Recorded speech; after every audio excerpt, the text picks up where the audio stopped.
That's so creepy. Hi, everybody. Oh my god. Hi, it's vampire time. How's everybody? I've been ready for vampire time all week. I'm gonna do my intro too. Okay, you do your intro. And I'll get us started over here. Hi, everybody. Internet land, Twitch, Desidens of Amazon streaming server. I don't know. Hi, I'm Raetog. I'm running a vampire game, and you're in for it. And I already know several. You're in for it? You're in for it. Well, no, you're in for it. I'm Raetog. This is my Chicago by Night game. We've done 6 episodes of this. Can you guys believe this? Like, no. This is a thing that we did. This is. And I need this many more for all of my powers. So.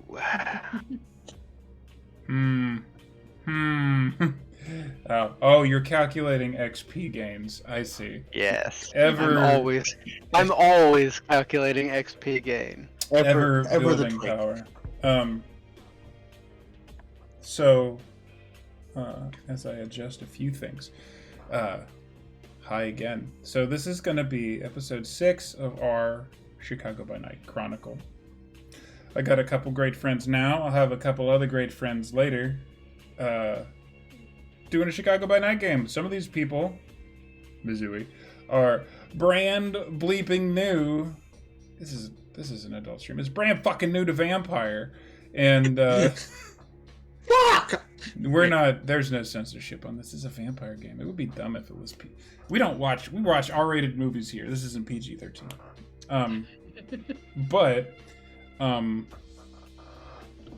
welcome in, and we're gonna start doing our introductions. We're gonna make our wonderful Kosogo be last because he is talking to his own stream, which if you haven't followed this man Kosogo down there, Kosogo Plays is written down there. Follow him.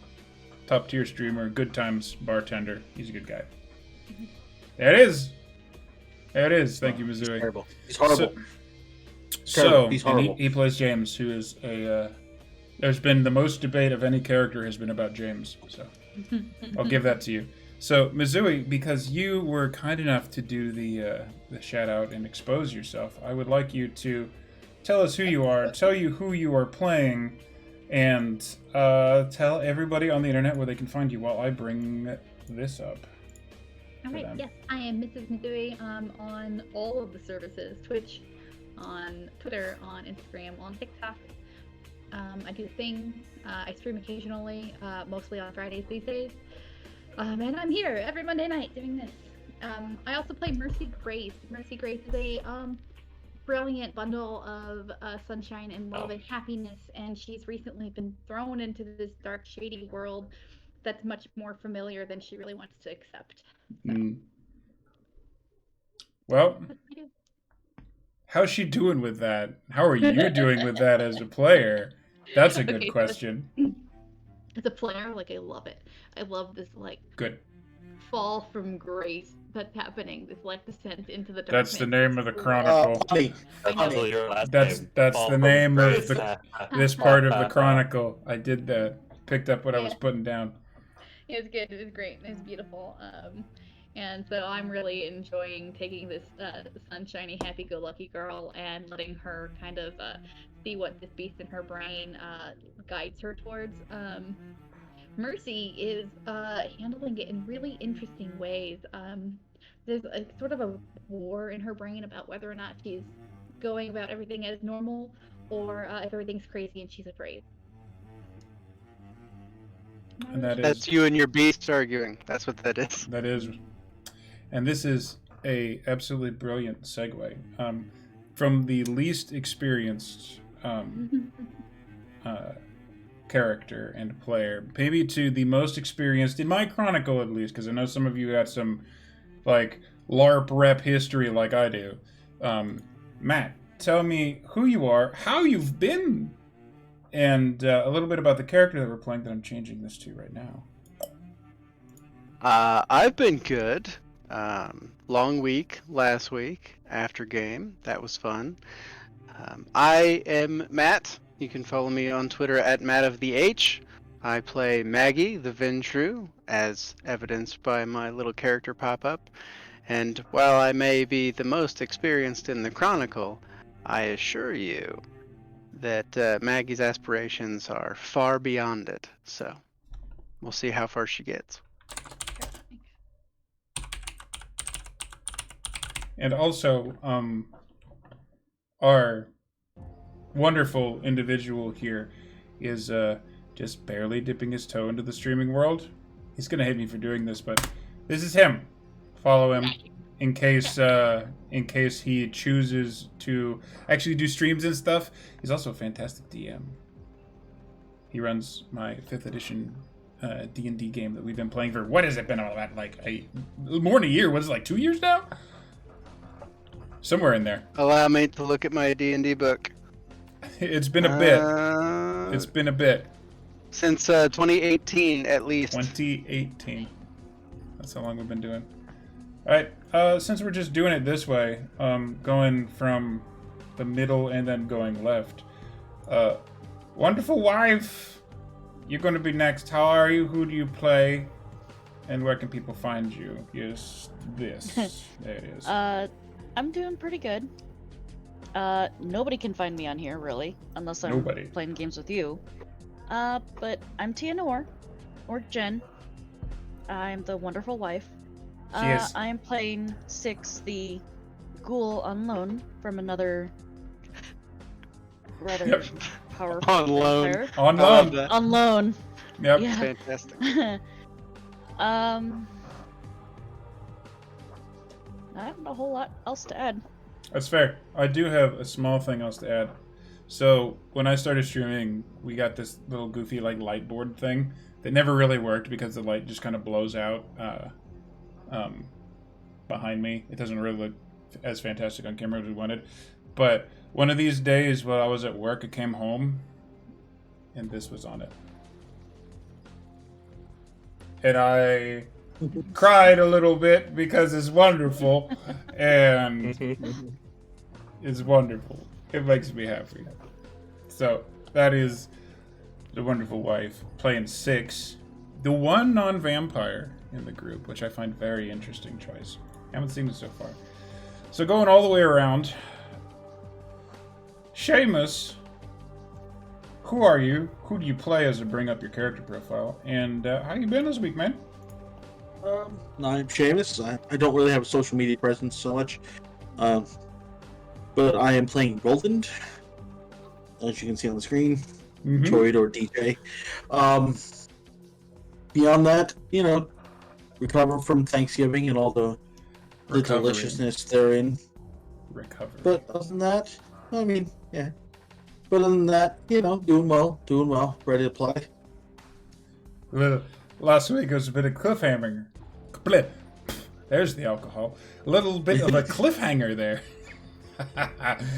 Professional streamers, ladies and gentlemen. Absolute professional streamers. So good. And last but not least, Kisogo, you finished saying hello to your chat, yes? I did. I'm done. Please say hi to my chat. Who are you? Where can they find you? Who do you play, and what's going on? So my name is Kisogo. You can find me on Twitch, Kisogo Plays. I play James Kessler. He is a Vietnam War vet. I am in Malkavian, playing Malkavian. So some things to unpack there. My character has anger issues, to put it mildly. Mildly. But yeah, I'm part of the reason why I decided to play a Malkavian is I'm interested in exploring mental health from the perspective of a vampire. I myself suffer from PTSD, so I'm also a veteran. So it's something that I'm interested in exploring on a objective basis, and allows me to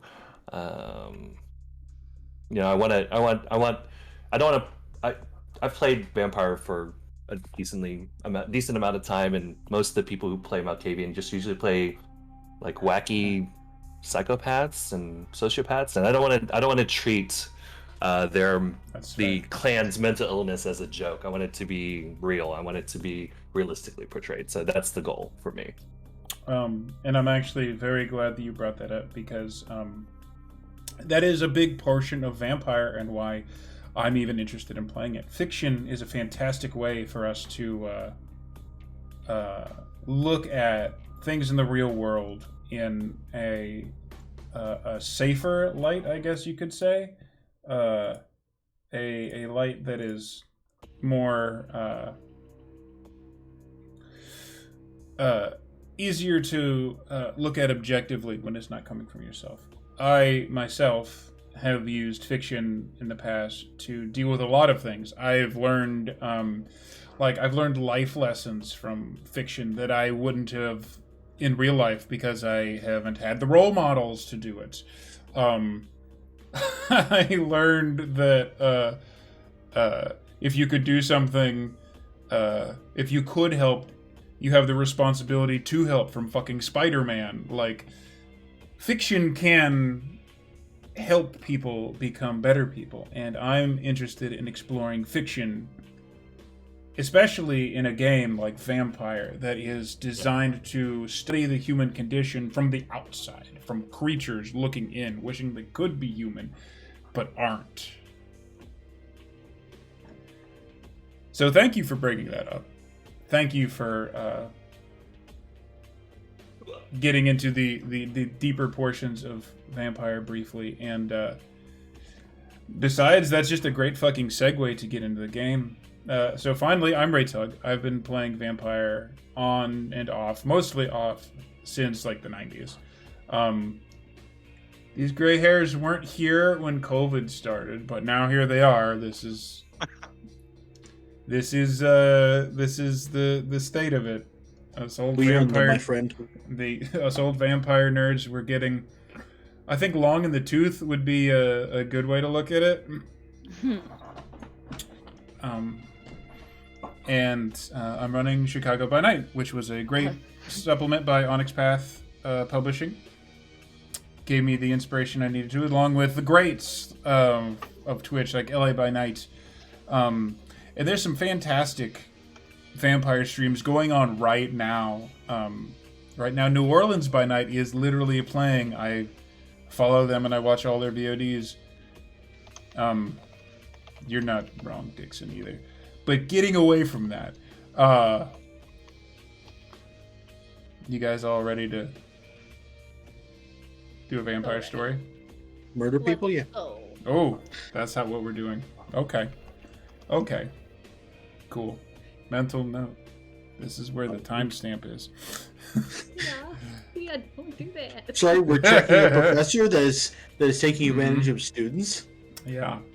So of people trying to expand their knowledge. We'll I wonder if that affects Roland in a deeply personal level. Personal. So I have my intro paragraph that I always read, so I'm going to do it. Wow, the shots before this really help. Mental note: do this in the future. Future Josh, shot before game. It's perfect. You're not going to remember. No, I'll remind you. So this week's episode is called Holiday Leftovers. So, last week, all us players celebrated Thanksgiving, and I spoke about how difficult the holidays often are for the undead, if we can remember, because most of us were sick and tired. Some of us were sick, the others were tired. Anyway, though very little time has passed for our vampires, all of us humans are rounding the corner past Thanksgiving and Black Friday towards Christmas and all those little fun days in between.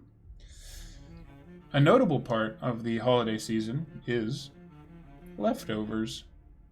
Sometimes it's that fruitcake that just gets passed around from house to house. No one truly wants it, but it just won't go away.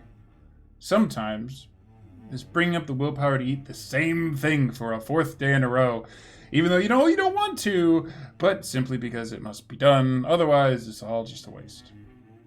So, despite the fact that most of these assholes here can't actually eat food. Some of this holds similarities in the vampire world. Leftovers can mean that victim that you might not have disposed of properly. Leftovers can mean forgetting about a critical detail in a scheme that has dire consequences. Or... I don't like that. Leftovers... That seems very directed. Or leftovers can mean one of your vampiric political rivals that you haven't been able to properly deal with that keeps returning to haunt you. You go fuck yourself, sir. Go fuck yourself. Last week, the Coterie left for the home of Eugine Marks, multimedia teacher that appears to be the reason that students at his college are disappearing. Dealing with this potential problem will net them a favor with the Anarchs, namely the location of Mercy's sire. But how they deal with either of these problems and the others that happen to be looming around in Chicago, that's yet to be seen. So, last off, we were driving around. Eastbound to down, going trucking. We gonna do what they say can't be done. Very specifically, last time, there was a lot of planning about things to do with the club. A lot of waiting for information to come in. And then when it did come in, oh boy, between Six's info and Roland going nuts on a search spree, y'all found it. And if I remember properly, you guys are driving to a college town completely loaded for bear. You stopped by Maggie's armory. And you just picked up James because James didn't fucking need it because he sent me a list of the bullshit he's gotten. Jesus. He's got a whole duffel, right? That slow smirk. You can't hide that. I know that smirk. It's all very routine stuff. Very routine. Yeah. No. The very last one you sent, specifically. Yeah. That one, I don't even know the plan for, and I'm just going to find out like everybody else. It'll be fun. Everybody has their own little black bag. Mm-hmm. Oh, yeah, speaking of Six, because you're a terrifying monster in your own right, what are you bringing to this showdown? I remember, actually, you know what? Let's do this fair. Let's go from left to right, starting with Six, including the stuff that you picked up at the armory, if anything. What are we bringing to this nice little college town? There's nothing bad's going to happen at all. I mean... What are you bringing? For me as a storyteller, so that I have the info. Decent face mask, because cameras and shit. Regular Kevlar vest. Wise for a non-vampire. Hunting knife. Special shotgun, just in case. That shotgun, okay. Oh, just in case. Okay. Absolutely. Couple of pistols. Couple pistols. All right, that's fair. And some rope. You always need a rope. What you need that stupid fucking rope for anyway? So we just fall into boondock saints immediately. These are my people. These are my people. Okay, moving down the line. Magdalena, this was totally your armory. What you packing? Yeah. Well, I've got my general accoutrement that I carry with me. Yep. The chinoju and my gift that I got from an old friend. My 3 stakes in the leather holster on my leg. Okay. And in my special little secret room of the armory, where I keep all of the dangerous to kindred things, I have an incendiary grenade in my little clutch that I'm carrying with me.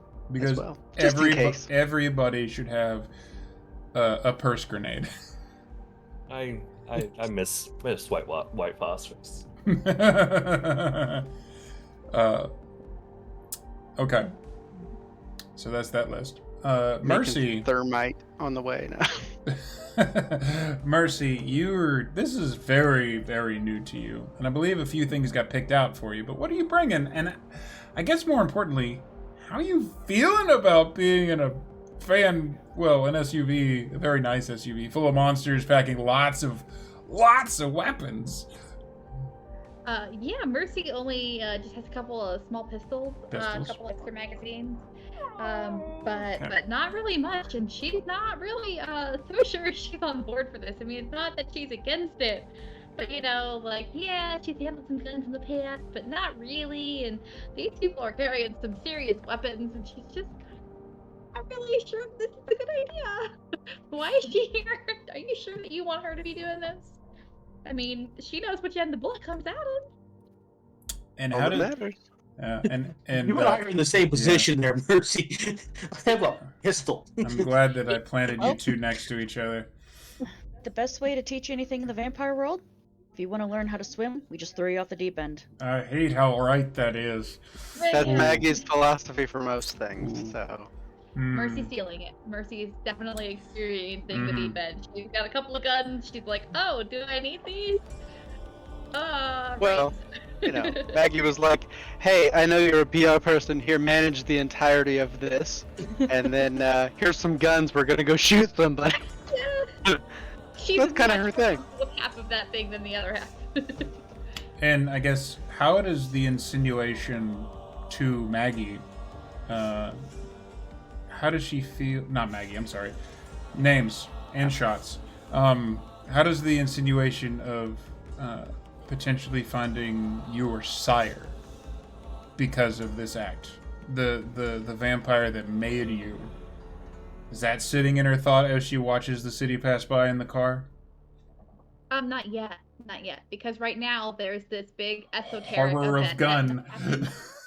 Yeah. Right now there's big guns, and it's more of the panic of like, are we gonna need these? Like, what are we gonna do? Last time I was in a situation where there were guns, I almost died a couple of times, but if you kidnapped me and then I never saw my family again. So, the little things. Just a little bit happening last time, and so she's more there than she is like, ooh, Sire, things are happening. So tonight we'll kind of decide how she fares next. But mostly she's like, oh god, high stakes.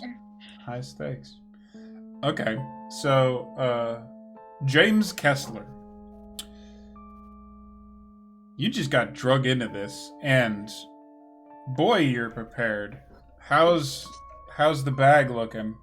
And how's he feeling?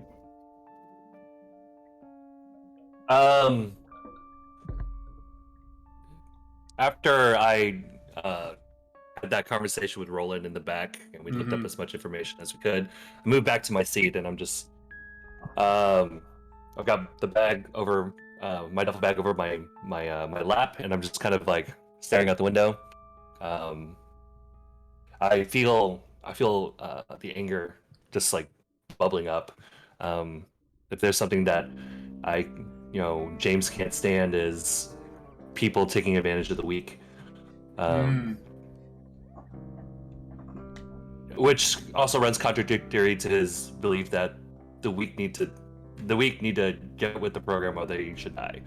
But he doesn't like when people force that choice on others, and given what he was told about this professor, there's a lot of rage bubbling up. It just reminds him of how he felt whenever he woke up as Kindred himself.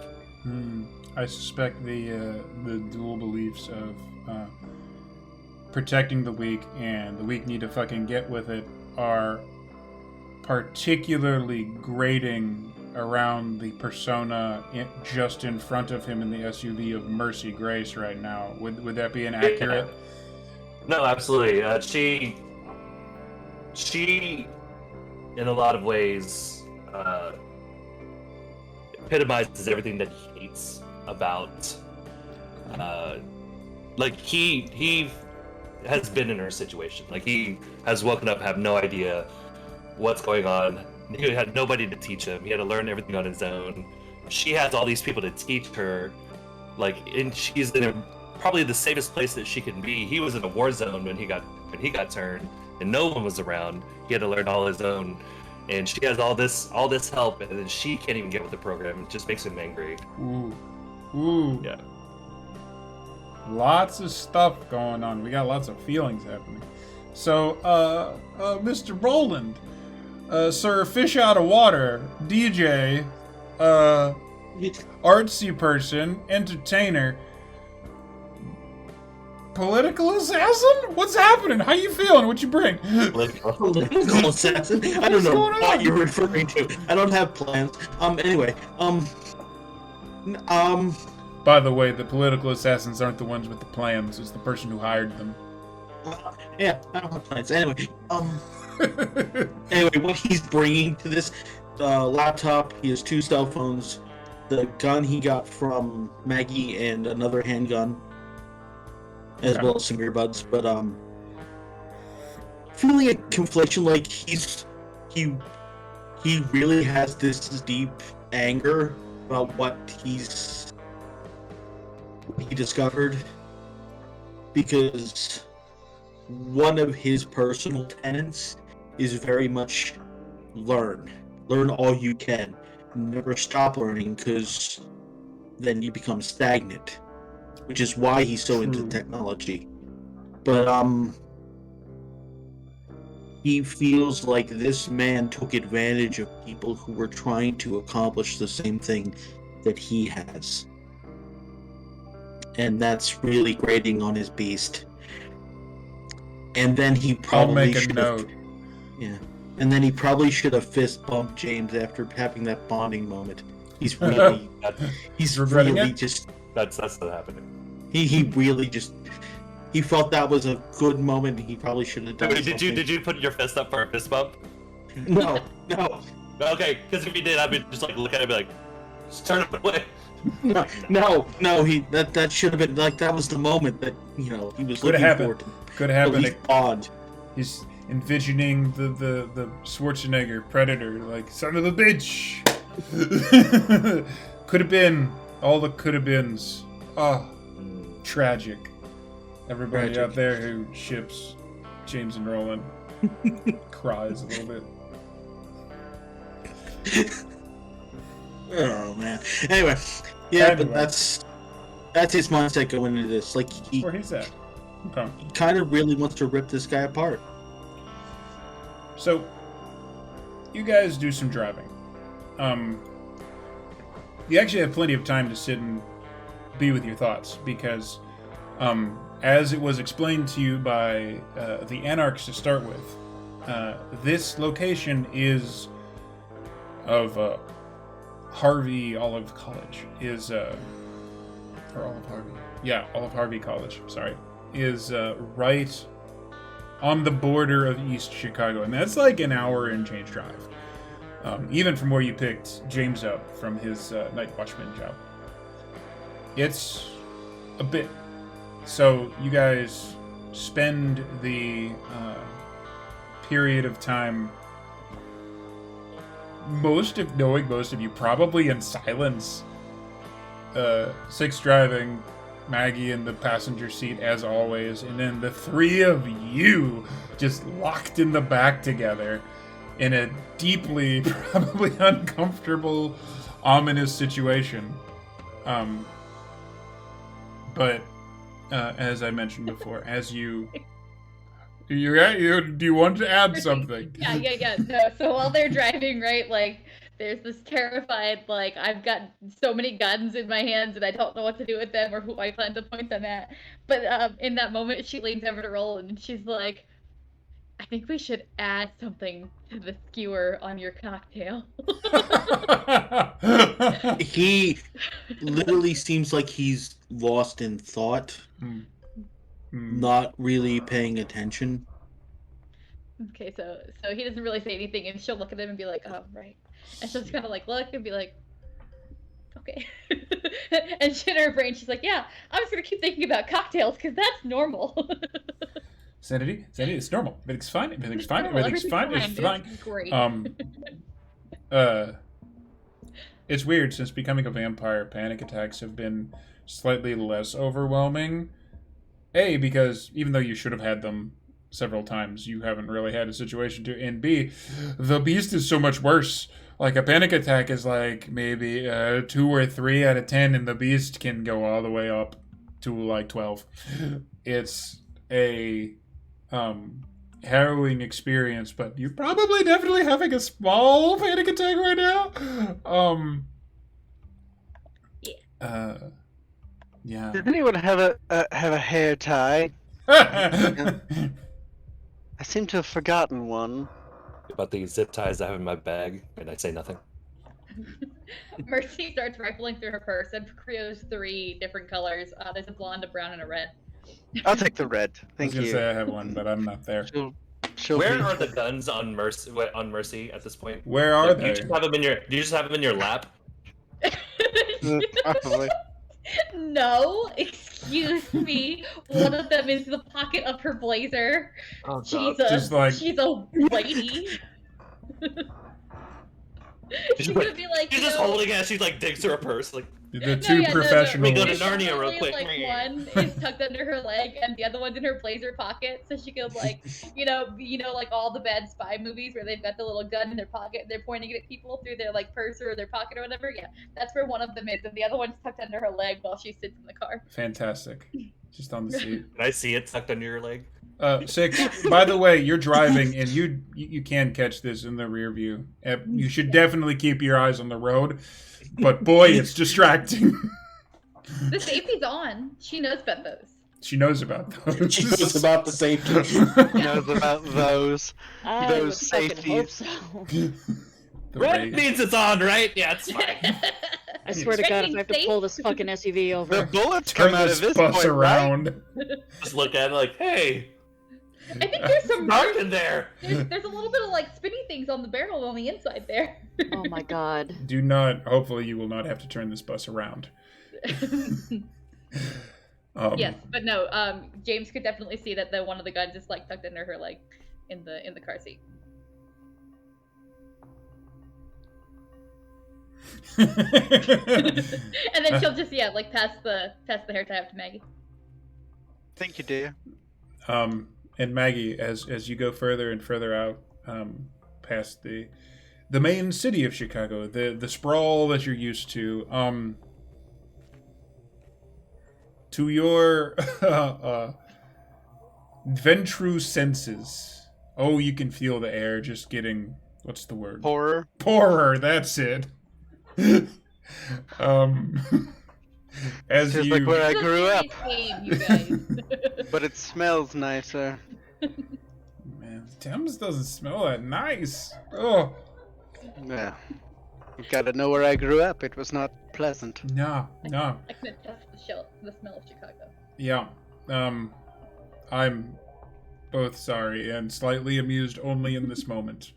But you begin to leave the city. You begin to leave the big urban sprawl with the skyscrapers and the buildings and the warehouses like everywhere, and the fancy restaurants and the signs like trying to draw mortals in to eat in their rooms. And you can even catch like a sight of 1 or 2, specifically Maggie, like 1 or 2 places that you've been before that you know are Kindred Holdings. You know that's out there. That particular building is something that fucking Ballard owns. As you get closer to the pier, you see a boat that you know for certain that is a yacht that the prince owns. And then that all goes away. I've got to get a yacht one of these days.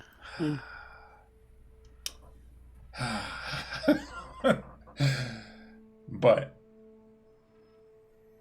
you exit Chicago proper, going into it's more like a normal city. It's more like just buildings, just pass through residential districts. And they start out fairly rich, and then it starts to go down to a more livable type of area. It's what you would call living somewhere in the middle. Something that vampires know a little bit about, being stuck between two worlds. But eventually, you keep going. Maggie's senses kind of like calm down and then go worse a couple of times as you go through the various towns. But East Chicago, ahead, is definitely one of the poorer districts. That was where the abandoned steel mill that you all went to was located.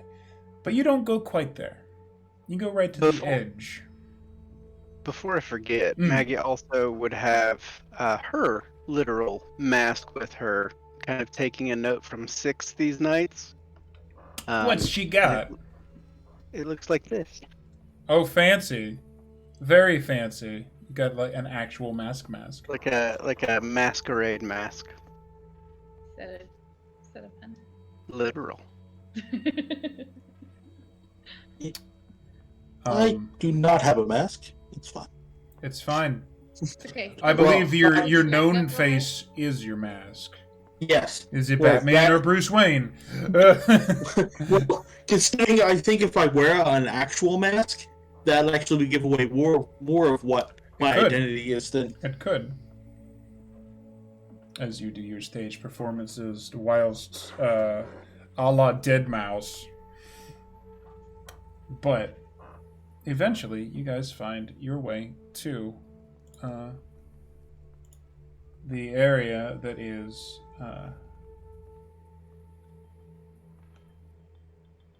Harvey Olive College, a tech school.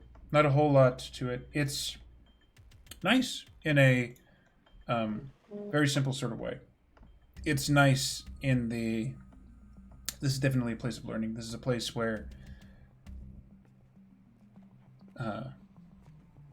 people have put some money into. And it's one of those places where, even in Chicago, that can be a really rough place, you get the sense of like, okay, it's a school. This could be where hopes and dreams are forged, right? This is where people go to become what they want to be. But following Brolin's very specific address that he found in a frenzy, you drive... Also tracking him on his GPS on my phone. As a note, it hasn't moved. Hasn't moved a bit. Fantastic. Just at that house. Is your phone able to track anything right now? I thought 6 made you put it in airplane mode. No, I took it off once we left the secure area. Gotcha. But eventually you drive past what you've been to all of Harvey College once. James shot at a rabbit, or a squirrel. It was a squirrel. That was it. That was the thing. That was the thing that happened. It's his arch enemy. Absolutely canon. Totally happened. But you head north past it, and it isn't but another mile before you get to the residential district that is around there, where a lot of the students and staff live. Some of them are repurposed into dorms. Some of them are, but they all just look like houses from the outside. All that information you got from, like, your preliminary research. So you know the generalities of what the area is. But when you see it yourself, it just looks like another neighborhood. Happens to be near school. Nothing particularly special. And eventually, the SUV rumbles up to the outside of the home of Eugene Marks.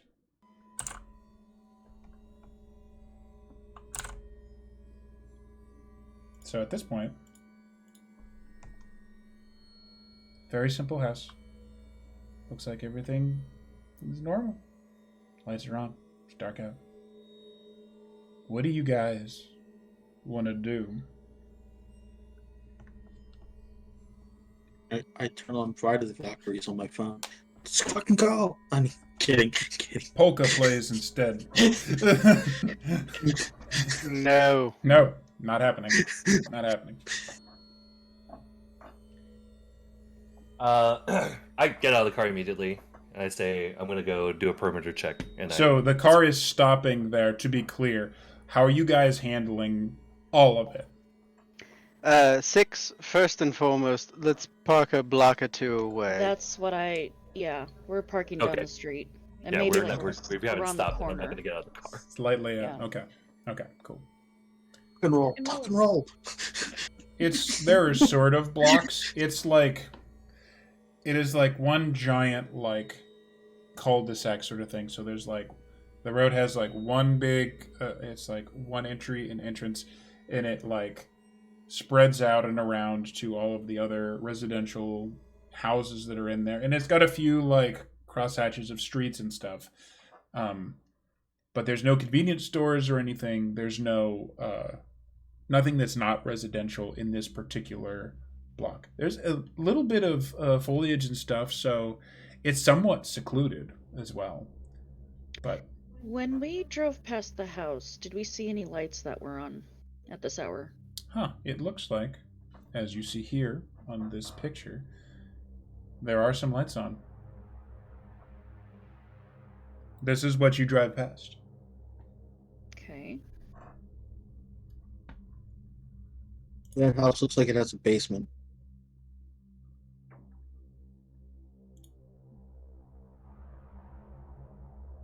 Looks like it. Yeah, I get out and then I go. Okay, so the car eventually stops a little further down. James gets out. You Roland. help? Got my bag in tow. I say I'm going to go check the perimeter. What, Maggie? You're very certain that this is the most likely culprit? Yes. And we have reason to believe that the students are either dead or in his custody. Oh, we have not found anything regarding bodies. Roland, do you happen to know if he has any security cameras inside of his house? Is there, like, any way you can access them, maybe? I He does can. have some? That information you have not done yet. I put boom. Laptop Digital out. And search. So what you're going to do is you're going to roll me the same as usual. So that's going to be for finding security systems. That's going to be. Oh, I love that. Well, I'm looking to see if he. Lucha! I'm literally looking to see if he has security systems. You're trying to find like Wi-Fi hotspots and like devices and. Oh, that too, but I'm also trying to see. I'm also going to search, see if I can break into the bigger security security companies. See if they have anything on him, as well as searching for all those. Okay, so for this, what I'm going to have you roll is your usual technology, but pair that with wits because you are looking for stuff. I will allow your specialization in this particular situation because of what you were doing and how you were doing it. So that is technically a crit. There are 2 10s there. So that results in 5 successes. So, you dig in. Takes you a few seconds. We'll get back to that. While the tapping and tapping and tapping of a very loud keyboard goes on. He probably doesn't have a loud keyboard. It's probably better than mine, which is...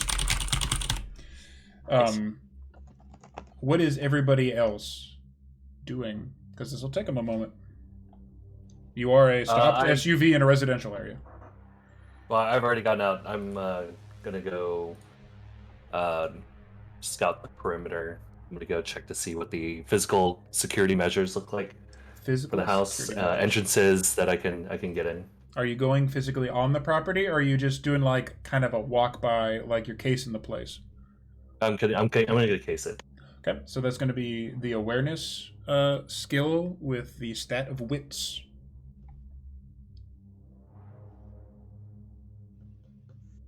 And we'll see how that goes. While he rolls that, everybody else, what you doing? Mercy is looking to see if there's anybody. I mean, it's a Ooh, college that's real campus kind of housing, right? Say again, Mercy. Sorry, it's like campus housing, essentially. It looks like it is a regular housing district that has been repurposed into college stuff, because this looks like a pretty normal house. This doesn't look like sectioned off dormitories or anything, but you can tell at some of the places there's like a few more cars than you would expect at a house that size, so they're probably dorms. Okay. Is there anybody on the street that they can see? Any students or anybody walking around? As of now, between how much y'all were talking about blueberry cocktails and a couple of other things, the night has gotten actually fairly late, along with the drive. The sun does set this time of year much earlier, closing in on like 5 p.m. So you've had a little bit of extra time to be functional. So mathing backwards here, it might only be around 11 o'clock. So, still late. There are sounds of people being active in this area. People are probably home. But just generically looking at the street, there's nobody on the street. To see James Kessler walk by and try and eyeball some physical security, which I will give you right now. You don't see a whole lot. This place, for good or ill, doesn't like tweak your spidey senses in any particular way. It looks almost concerningly like a basic bitch house. You don't see the like one of those little signs in the front of like a security company, like an alarm system they're advertising. One of the windows upstairs is sort of open a little bit. It doesn't seem like much of anything. This looks like a basic bitch house with not much security. And plugging back to Seamus, I'm going to swoop in and do all this at once here. You got 5 successes on that. You dig around and you can find... you feel confident that if there's security measures, you would probably find it. You don't find a lot. There's not even, like... There's nothing beyond, like, a Ring doorbell that is There's no, like, connected. ADT or anything? Yeah, specifically, there's no signs in the front yard. James found that. There, you can find, like, a Ring doorbell that has, like, a little cam on the doorbell. And basic security that you would find in a area like this. It's a pretty decent neighborhood. It's just a neighborhood. You wouldn't expect a lot of crime in this area. It is still Chicago, so there's a bit of security. Not much, though. You get the doorbell, and you look for other cameras in the house. Other Wi-Fi devices that you could find that could be linked to anything with the teacher's last name, first name, anything you know about them. Nothing. A lot of nothing. But you feel pretty confident you haven't... There's literally a basic security system? Yep. There's a Ring doorbell. So a doorbell camera. And that's it. Alright. So presumably no door, no window sensors. You feel pretty confident that if those things did exist, you would have found them. Okay. And you specifically did not find them. Okay. Head back to the vehicle. All right. Okay. So what it looks like is we don't approach the front door because there is a Ring doorbell. It takes your picture. But beyond that, it doesn't appear he has any security system whatsoever. No, I don't need to keep this on then. Not unless we go to the front door. Presumably. I mean, there's nothing in there that says anything would go out. If there is something internal, it would be internal in that house. So we would be able to find it anyway. And all right, that's wonderful because that still smells like Venice. Maggie's makeup is only like this much messed up. It's actually kind of impressive. I get back to the vehicle and I report that I didn't really see any like signs of any signs of physical security. It looks really open, which is odd to me. Yeah, Didn't I hear couldn't a find dog. anything. Didn't hear I anything. couldn't like find that. anything online either. So there's nothing that goes out from that house. So what do we have to do? So then we go in. You were able to pull up records about this person. Do you happen to know if he has a vehicle? Re-access That history would of have been one of the things that you would have found in your frenzied, messy Searching. critical before. Yeah. You see that he has a small, kind of shitty Subaru that you would expect an underpaid teacher to drive. You get his license plate number, and from where you're sitting, oh yeah, you can see it right over there. Yeah, that would be that one right there. Okay. Maggie's going to hop out of the SUV. She's going to put her hood up a little bit. Her hair is up at this point as well. She's wearing her dress down outfit, which is still like $1,000 worth of designer clothes. In but the dark, she could pass as a passes. college kid. Yeah. She looks young for her actual age. So vagrant. Right. A very rich vagrant. As she's walking kind of towards there, noting in her mind that there is a camera potentially on the front porch, has no idea what a Ring doorbell is. Nope. She just knows not front porch. And she'll kind of veer off to the back of the house, and she's going to slash all 4 of those tires. Okay. As Magdalena does that, I make my way wide to the rear of the house. Okay. Yeah, I guess we're all getting out. Okay. I've been out, so that's happening. Do you sling your laptop over your shoulder like a Decker in Shadowrun? No. What is it, Shadowrun? Nicely put it back in the backpack. The padded backpack that I have for it. Thank you very much. I have like 12 games Well, that so- someday I'm going to run on the internet. Just throwing stuff out there. Anyways, so everyone's getting out. Mercy, how you doing? You getting out too? You getting peer Mercy's pressured? Yeah, she's kind of looking around. She's like, well, shit, I don't know. Maggie put her hair up, so she's going to put her hair in one of those, like, messy college student buns where it's, like, that big old, like, huge plop of hair. She's got a lot of hair. Monkey see, monkey do. Volume. She does. Yeah, listen, she's learning from her mommy. Mm. So, It's weird every time. yeah, and she will sort of look around, and since we're not putting on any sorts of scenes, which is very weird for her, why wouldn't we put on some sort of show to mark why we were there? She will sort of just trail behind.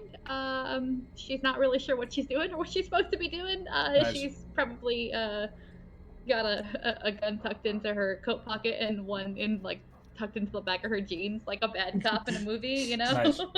Very As nice. we all get out of the car, Dubs escape. It's like a John Woo movie. Yeah, John Woo movies. Yep. There's pigeon. I'm Pigeons. I'm just walking straight up to the back door. Okay. And lastly, Subtle, I am not. 6. Can You we were the form a last plan? one to drop out, or still in the driver's seat. You getting out? How are you handling these vampires that are just fucking going? What are you doing? Pulling my hood up, pulling my mask down, and it's one of those where it covers my entire face and some of my neck, Okay. where she can. It's made of that same It's like a material where ski she can see mask? out. Not A little bit. sorta, I guess, but like it's made of pantyhose. a. The baklava. Balaclava. The balaclava, yeah. That's the One that- dessert. Yeah. It's, Shut it's up. made of that material where you Ooh, can baklava, easily see where? through it, but nobody Ooh, can I really love see that. inside Oh of it, especially if she no! has the So hood it's like pulled a up. one-way thing, kind of like those Grim Reaper masks, so you can see out of, but Yes. you can't see in. Okay, Yes. Okay. that's cool. And it, especially if she has her hood pulled up, you can't see shit. You could take the player out of the La Sombra, but Says I ever stopped. Anyways. That's true. I'm also, going to make a rouse check. You're gonna need to tell me what you're doing. I'm activating toughness. Toughness. Okay, go ahead and make your rouse check. I'm hungry. You are increase your hunger by 1. So toughness is now activated. Good to know. Oh hey, vampires. You're about to walk into, well, you assume that you're about to walk into a situation. Do you have powers that you need to activate, or, not calling you out, Mizui, do you need help knowing if that's a thing that you want to do because you are the newest player? You haven't done a lot of training with powers. I'm activating awe. Right. True. She also doesn't know. There's nothing that she would do in this moment, I don't think. Okay. That's fine. I do have something I need to activate. What are you doing? Sense the Unseen, it's free. You're turning on Sense the Unseen. Important. I'm doing it as I walk. I'm just gonna double check to see if there's nothing like hidden. Okay. Hidden. So. Yeah. Your Fortitude power is dice active. roll with aspects or resolve in aspects. So you don't actually have to roll anything to activate Sense the Unseen. That will be used to spot things that are hidden. So Sense the Unseen is very specifically to spot supernatural things. Something that might be hidden by obfuscate, fucking ghosts, or anything else that is creepy hidden by supernatural means. You will have the opportunity to see things you probably shouldn't. Not a bad idea. Yeah, this is gonna fuck me up, but let's go. Let's go. Yep. Alright, so everybody converges on the house. Who's going where? James Kessler is at the back door.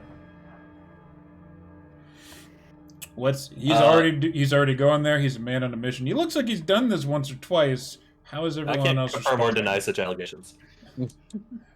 What is everyone else doing in response to his moving quickly? I'm checking the front windows to make sure there's nobody on the front floor.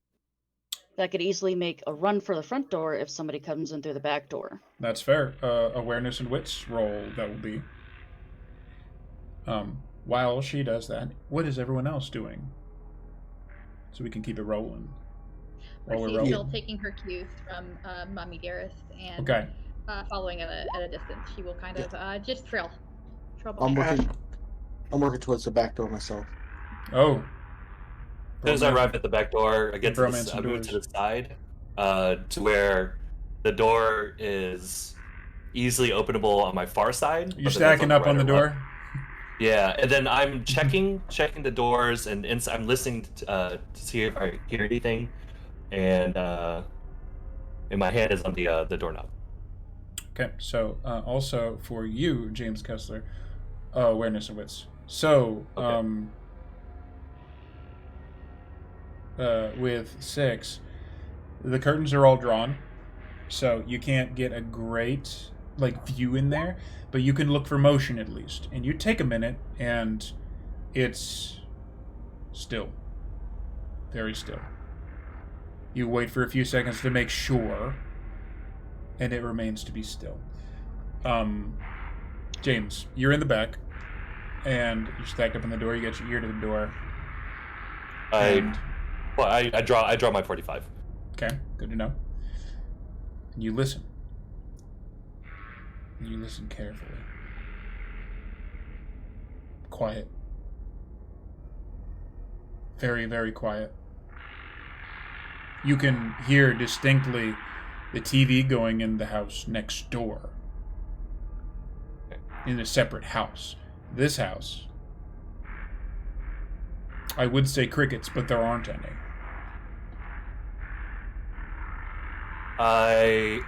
Before James does what he's about to do, about to do stuff. Because Maggie is aware of the volatility that she's riding with.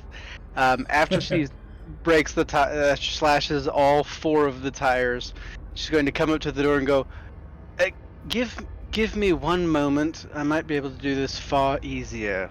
And she'll kind of ask both Roland and James, since you're kind of flanking that back door, to kind of step out of sight lines, and she's going to knock on the door. On the back door? Okay. Yep. On the back door. So I step back around the corner with my weapon raised to cover Magdalena. Yeah. Okay. Gun. Everybody else hears, mostly Six, who's checked out the front and moving towards the back to catch up with everyone. No? Okay. No, she's not moving towards the back door. She's actually now looking for like any windows that might be, if there's a basement in the house, see if there's like any like windows. It looks like there might be a basement, as Roland mentioned before. You notice that, and you notice the same thing that James did before. One of the windows on the second floor definitely cracked open. Which side of the house is that window cracked open? Front.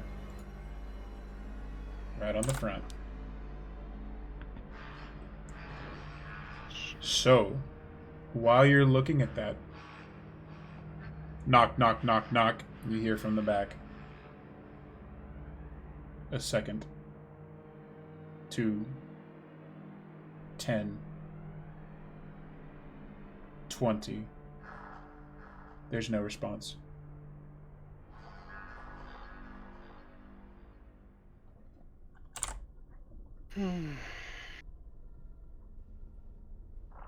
Well, Open.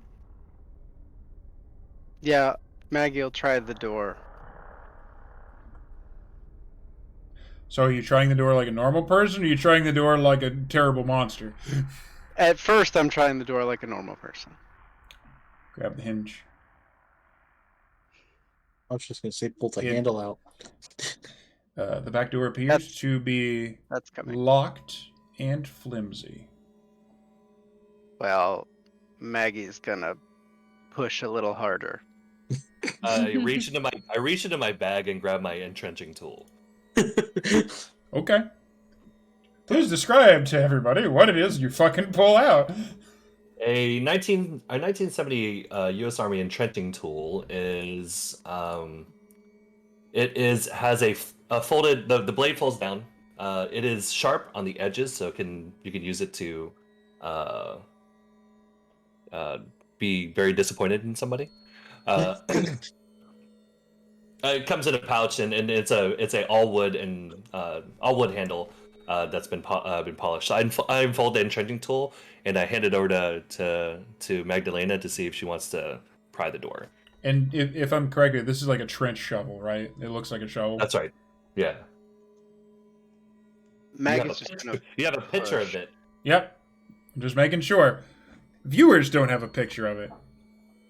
Picture in their minds. What's Maggie do with this new gift? She's gonna look at it, and she's just gonna squeeze and push on the door with her strength. Okay. Are you, important question here, are you using any form of potence, or do you have any? I'm not using anything like that right now. In that case, that's going to be a roll of athletics and strength. Let's see what we get. Because you said the door feels flimsy, so... Relatively flimsy for a monster.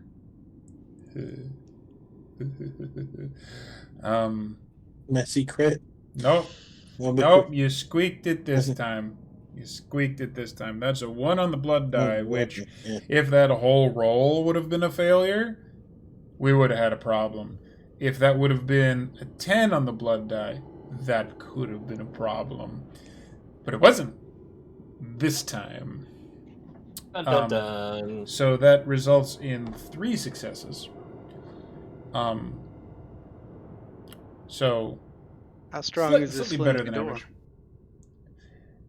You start turning and turning on the handle, and for a second you think, Jesus fuck, I'm gonna have to put my shoulder into it. Tink!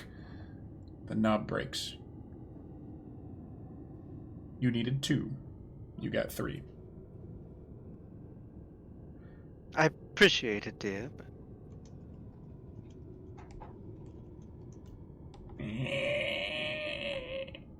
Oh, fuck me. Alright. The door opens creakily. And in a very distinctly different sounding accent, as you've heard Maggie, her apparently natural accent being English of some kind. In a very American accent, you go, "Excuse me, someone's car's been vandalized." That sounds hard. Is it really bad? Is it like a really bad parody of an American accent? It What sounds are like a y'all monster doing up trying there? to impersonate someone. Yeah, it's not great. That just sounds. I shove the shovel into my left hand and I raise my 1911 up. Yeah. Okay. Your door was unlocked, and I just thought you should know that the car parked back here is Just stop. It's ominously non-responsive. I push by. Yeah. You push by? You both just push right past her. Like, you already have the flying V formation. The bromance just moves on in right past Maggie. I start clearing rooms on the first floor. I'm looking for a door to the basement. Okay. So here's what we do. You both go in. Just because you're doing what you're doing, James, this time I'm going to make you do, again, awareness and wits, because you're looking for stuff, and you'll have the opportunity to see anything hidden, because you asked for this. Okay, so that's 3 there. You move in. The first thing you see is a busted-ass looking kitchen. It's the kind of kitchen that would turn Maggie's stomach, but for most people who've lived actual, like, mid-range human lives, it's passable. You know what Maggie's history is. Oh, yeah. It's gross. Oh, yeah. This kitchen, I want to say it actually takes you back a little bit. It's too used. It's too used. And everything is definitely out of sorts and not kept. There are pans on the stove that still have stuff in them. There's actually something that in a cooking pot that looks like it had been cooked at one point and then was just left there. And there's this definite scent of, well, gross. Does it look like it hasn't been touched in a while? It looks like it hasn't been used as a kitchen in a while, but there are definitely marks and such on the walls. So the first room you clear is that. The next room that you come into would be the one at the front, that connects to the front door. Yep. The one that 6 would be looking in the windows on the outside of, and the inside of it is, oh boy, it's a doozy. It's fucked up. It is. You don't notice specific gore everywhere. Mercy, are you going in with everybody, or are you staying back? Okay. No, Mercy's going in. It's not quite a throwback to Mercy's first night. But the carpet is torn up. The couch is torn up. As a note, as Mercy walks in, Maggie's going to put her hand on Mercy and say, "Just stay behind me. If there's something in here that's dangerous, I'd rather it hit me first." Thank you. I will. And she'll just kind of take a step back. Also, is there anything dangerous or any bodies? Bodies? No. Writing on the wall in a literal sense? Yes. That stuff you see in that image. What is the writing on the wall? Don't we all want to know? The word that is written on the wall, as you can see in Roll20 and everyone else can see on the stream, is pain. The word pain is written several times on the wall in a very pointed I see it. thing. There are other things in there as well, as you kind of like look across the weird phantasmagoria of this fucked up room. A few places you pick out the word hungry. Oh, fuck him. Alright. Quick question. Mm-hmm. Is the smell similar to an old friend that I used to know who is a little more beast? Actually, That you didn't have to cut me off. as a point, one, Maggie, I need you to roll awareness and wits, and two, to answer your question, you all definitely. Ooh, okay. You got two? You're hungry too. Oh no. You're not a perceptive lady, but you got one. Everybody does detect the faint smell of blood. And for everybody but 6, that does something to you. Whether you like it or not, there's a little bit of, oh, fuck, I could eat. Yeah, I could eat this fucker. Anyway. 6? No, this is the same gross coppery smell that you've dealt with in all of the other situations you've been in here. Maggie. You see that little TV right there? Mm-hmm. Next to all of the torn up carnage and stuff. The smell is you get a little bit of exactly what you were thinking of. Just Similar to Rowan? Further back. But you do see a very intricately folded piece of paper sitting right on top of the TV. It's dashed with a little bit of red as well, as everything in this room kind of is. But you do see that there. It's sitting there in a little steeple. Like one of those things that's left to be found. I'll grab it and unfold it. Grab it and unfold it as I assign permissions to everybody. You grab it and you unfold it. It is unfortunately in a penmanship you know all too well. We need to get out of the house right now. I whirl over to Magdalena and say, we still have to find the students. No, like, you've been with Maggie, you know she doesn't get shaken very often. Actually, you probably have never seen her shaken until this moment.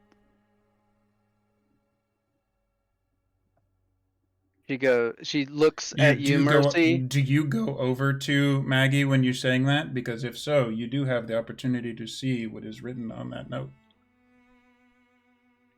No? I don't. Are you sharing this with anybody yet?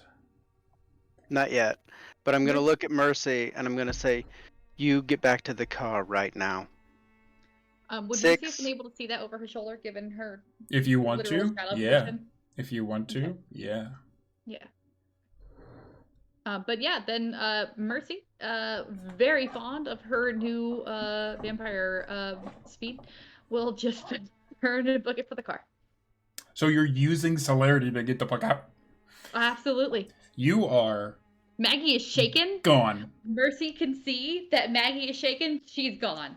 And I mean absolutely in a literal sense, faster than probably a human could ever hope to. We're talking track star. Almost like a little bit of the after image. It's absolutely vampiric speed for the one non-vampire that's not here. You can tell that she used a power to flee. So Mercy is out. Once you get back out, fortunately, there are no other people in the street. Do you walk at normal pace back to the car once you're outside? Masquerade all is on the brain. You're starting to learn from this lady.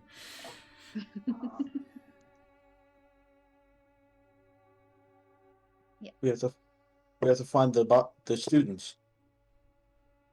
6. 6 is outside. You just saw Mercy come out.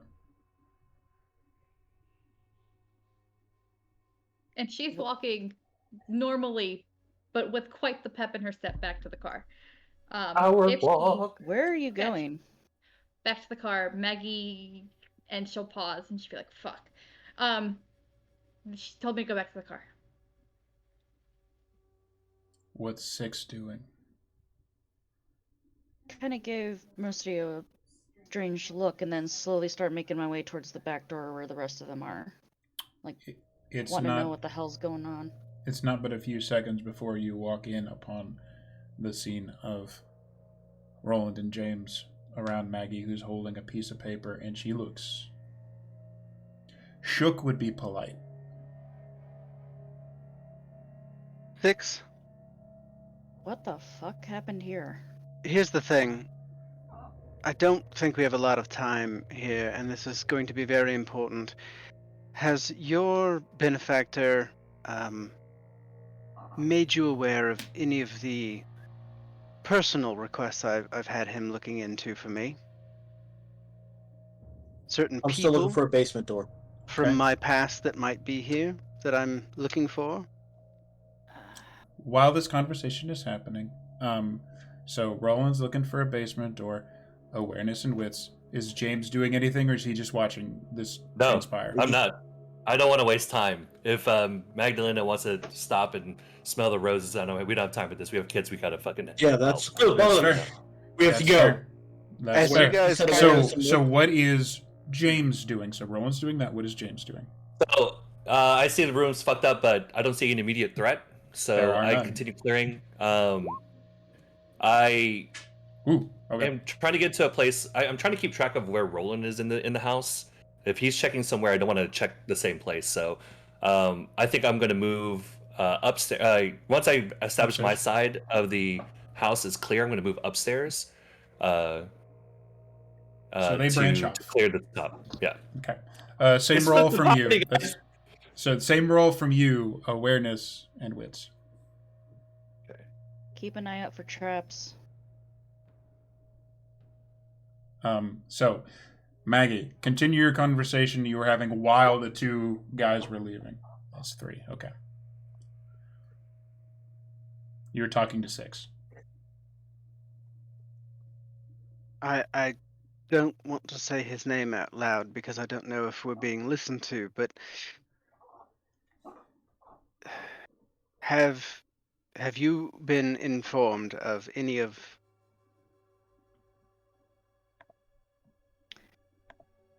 your history? Any of the extracurriculars about my history? Jam. Yeah. So that whole heart incident, yeah, you heard about that. Okay, is that all I've heard about her? And that particular thing, that's what was shared with him. But that's it. She That's doesn't know anything else. Correct. Well, he's been keeping an eye out for someone for me that travels in the darker circles. I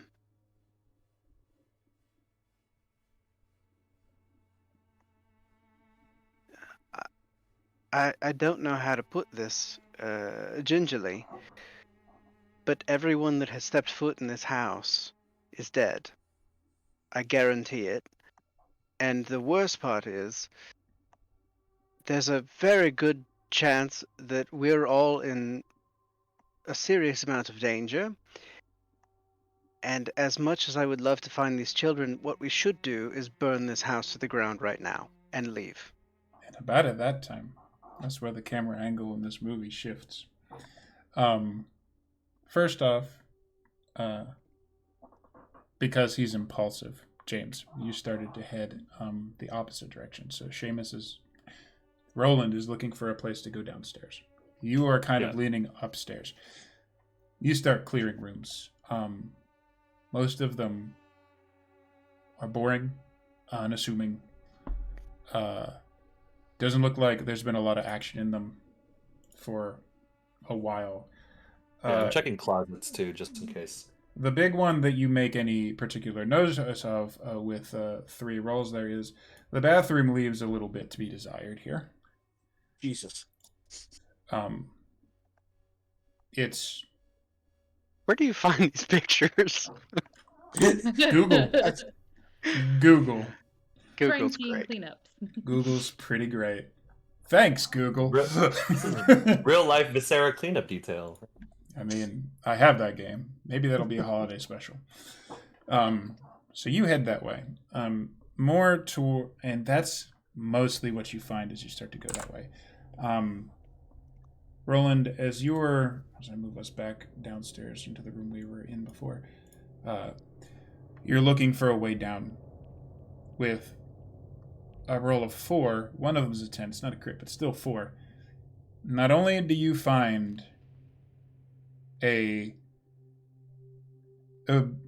staircase heading down to the basement, but it also has one of those flickering lights.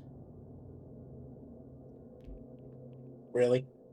It's No, I'm looking at the light going, really? Oh.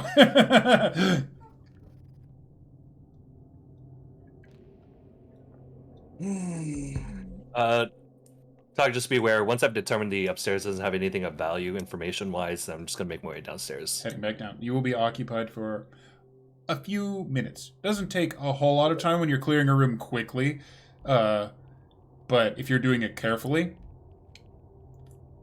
I would say you'd be occupied for somewhere between 3 and 4 minutes. Okay. Do I hear anything, smell anything downstairs? You hear that irritating buzzing noise from the halogen light, for sure. And you smell... Yup. Blood? Copper. Mm-hmm. I'm actually going to have you give me a brief rouse check roll. Specifically because... Oh, that's where it came from. And we'll see if you can keep your hunger in check. So that'll be just 1 dice from the top left. Fail or... So, nope, you managed to... Oh, no, that's a failure. No. Yep. That's a failure. So you get hit with it. A smell of... Oh, yeah, that's blood. And your beast reacts. What is your current hunger level right now? 4! Oh, man. Your hunger is 4? Now it is. Maggie would have given you a snack. It never came up. It's... Oh, Boy, no. is it really, That's really not hard not good. to just run down that stairs right now? I'm gonna... The voice in your head is like, we need something right now, man. It's there. It's there. You feel your head starting to pulse. I'm good. You're not good. I did roll just in case. I was like, I'll roll with it or not. Okay. So you basically did a coin flip there. Okay. Yeah. Cool. So it's not howling in your head, but at this point, you lean back and you see 6. I turn to Maggie. And go, when you look at them, before you do that, when you look at them, 6 looks fucking delicious. You never thought that about this person right now. But you know she's not a vampire. And you ever watch somebody else's steak get delivered to the table next door and you're like, you've been there for an hour? That's where you're at. That's where you're at. Yeah. There's bodies down there. I need There's to worse. Yes, you do. You need to get out of the house. Is the in the kitchen, is the stove gas or electric? The stove is electric. It's a newer one. So at this point, Maggie is looking at the stove. Is there a microwave? Roland is looking for a microwave. There is a microwave. No, I'm getting out. It's old. He's looking for a way out. 6. GM? Yes. When we came in through the back door, did I notice, like, does the house have, like, a little backyard or any, shed off to the side? Not really, no. It's a little bit of a car park back there. There were a few cars back there. But no shed or anything to hide. And speaking of... Okay. 6 specifically, because you're the one that's, like, kind of keeping an eye out and looking around. These other 2 are looking for specific things. I need you to give me an awareness and wits check.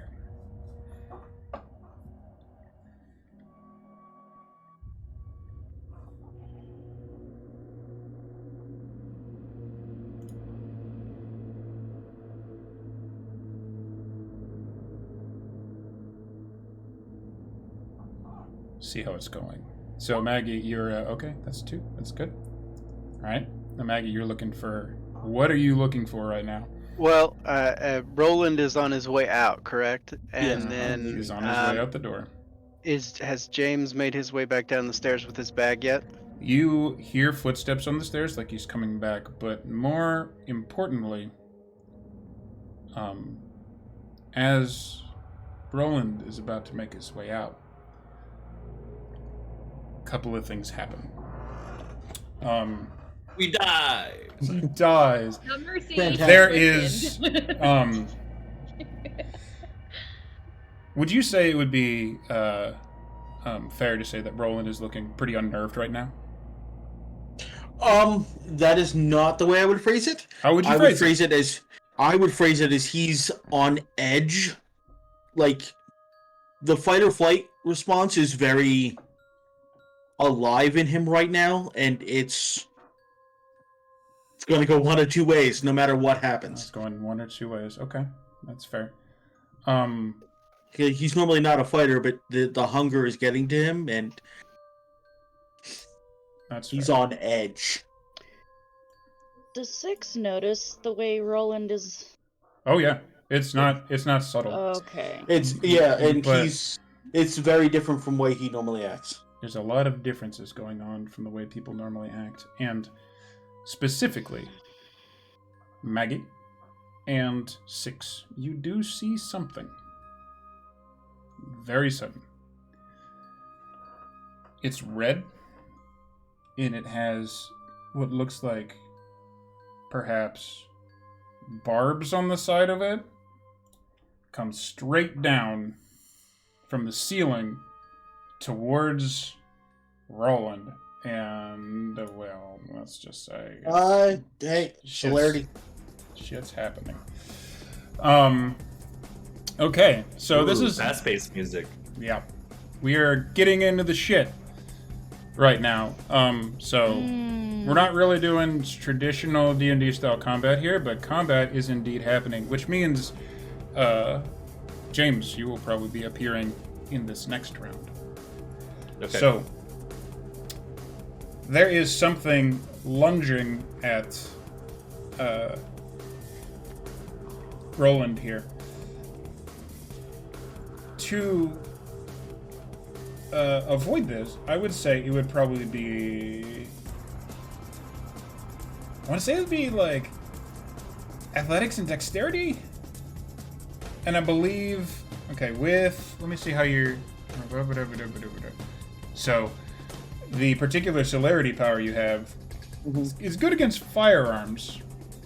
Okay, I didn't know what's coming at me. So. Basically, the thing that is coming at you is not firearms related. That power allows you to take less penalties against gunfire whenever you're not undercover. You're better at that than normal. You're a little faster. I would say to deal with this in this moment, you would be probably athletics and dexterity coming your way. Nope. Well, so what everybody sees is something red, barbed with teeth, come down and latch onto Roland's shoulder and start to lift him up off the ground. Instantly, looking upward, there's something on the fucking ceiling that you guys didn't notice. And, well, let's just say, Maggie, you were right. That's the short version. What you see, and Roland, you actually get a little bit of it too, because you can see. It looks like the face of something that used to be human. It's the face of something that, since you've been digging around in his files so much, maybe used to be Eugene Marks. You can recognize the face a little bit, but it is distorted. It is horrific. It is very much a bad fucking day. Jesus. And that thing... okay.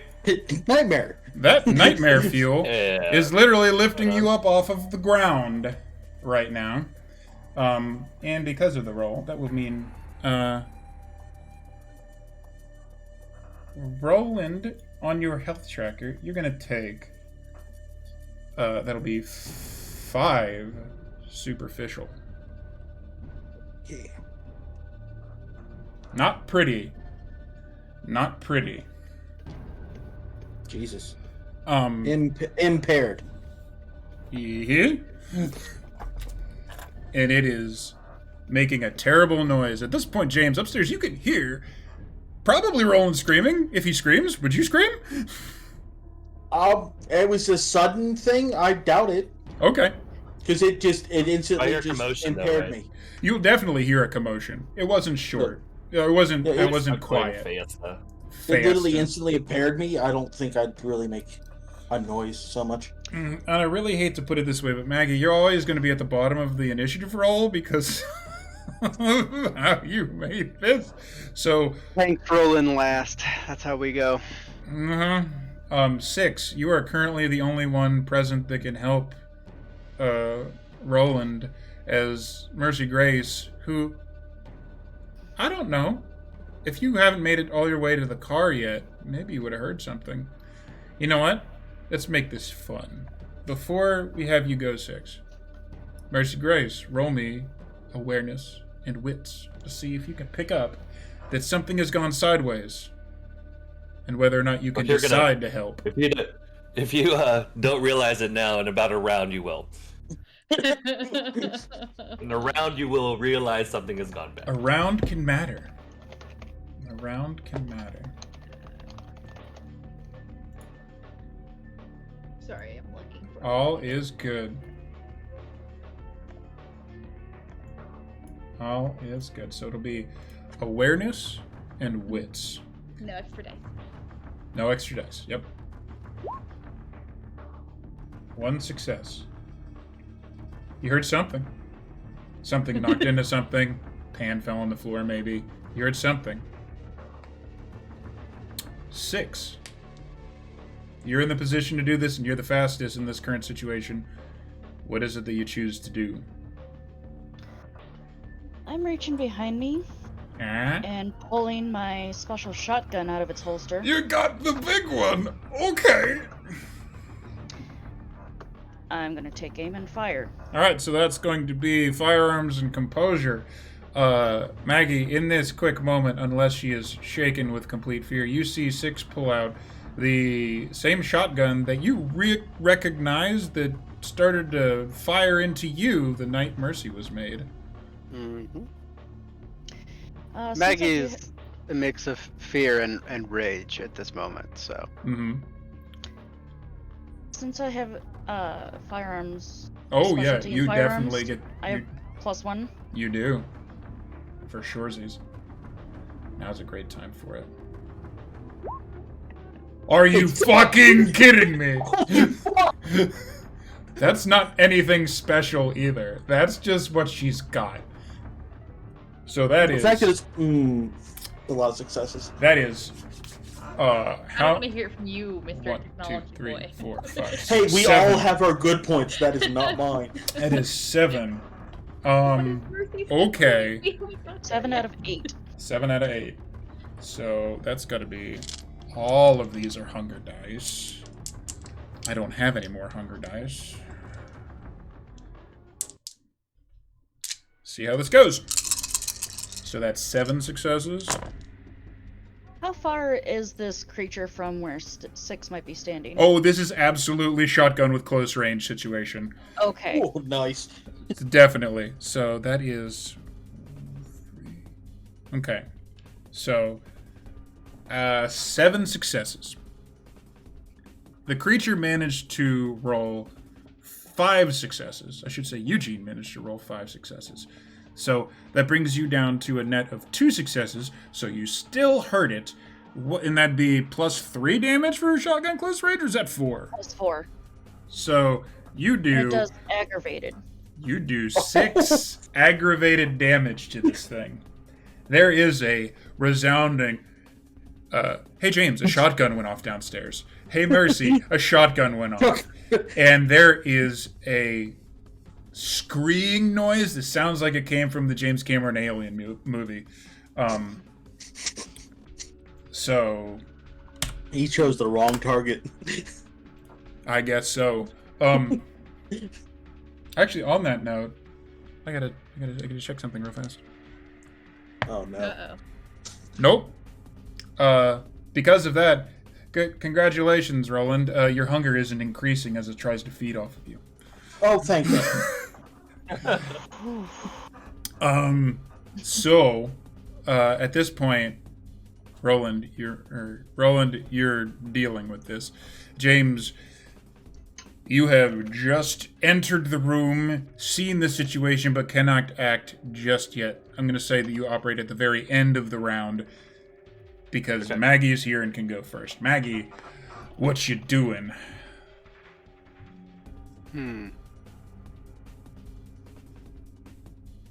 Well, I'm going to move up to it, and I'm going to take out a grenade that was in my little clutch, and I'm going to pull the pin, and I'm going to shove my hand down its throat. And then I'm going to let go. This is going to go a couple of ways. Okay, now, this is the fun experience I get to be as a GM. Like, that sounds really cool. What do I make you roll for that? So that's got to be... balls plus... yeah. Plus 1 to Lady Boner.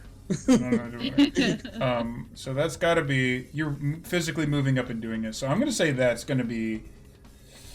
Technically not melee. I'm going to say that's actually brawl and strength because you're muscling your way through it. Is that? Oh, it's very much muscle. In fact, I'm going to rouse my blood to increase my strength a little bit as well. Roll that dice first. And we'll see if you get hungrier or not. It works no matter what, but we have to see if you get hungrier. No hunger. You do not get hungrier. As I'm doing it, I'm going to tell everybody to leave.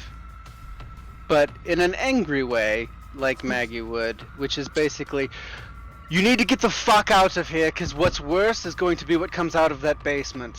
And, what did you say to roll? Brawl and... strength. Strength? Plus whatever you got for your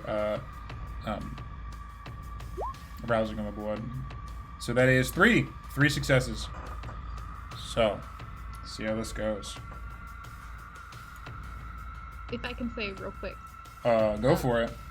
At the screaming and shotgun firing, Mercy will not return into the fray, but will sort of you said it's kind of at the end of a funnel, right? Yep. They're in the kitchen right now, trying to go downstairs. It's the first room.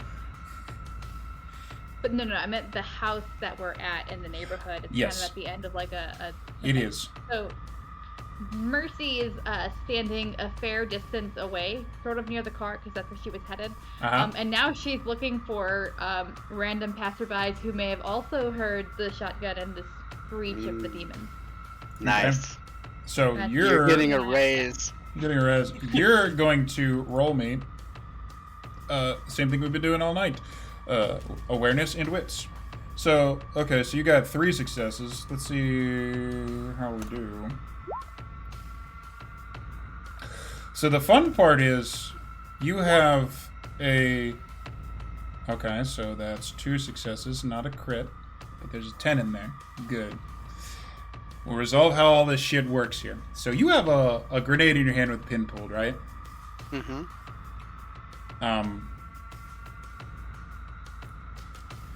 And you're getting into a brawl with, well, it's not exactly a slot. A necromorph?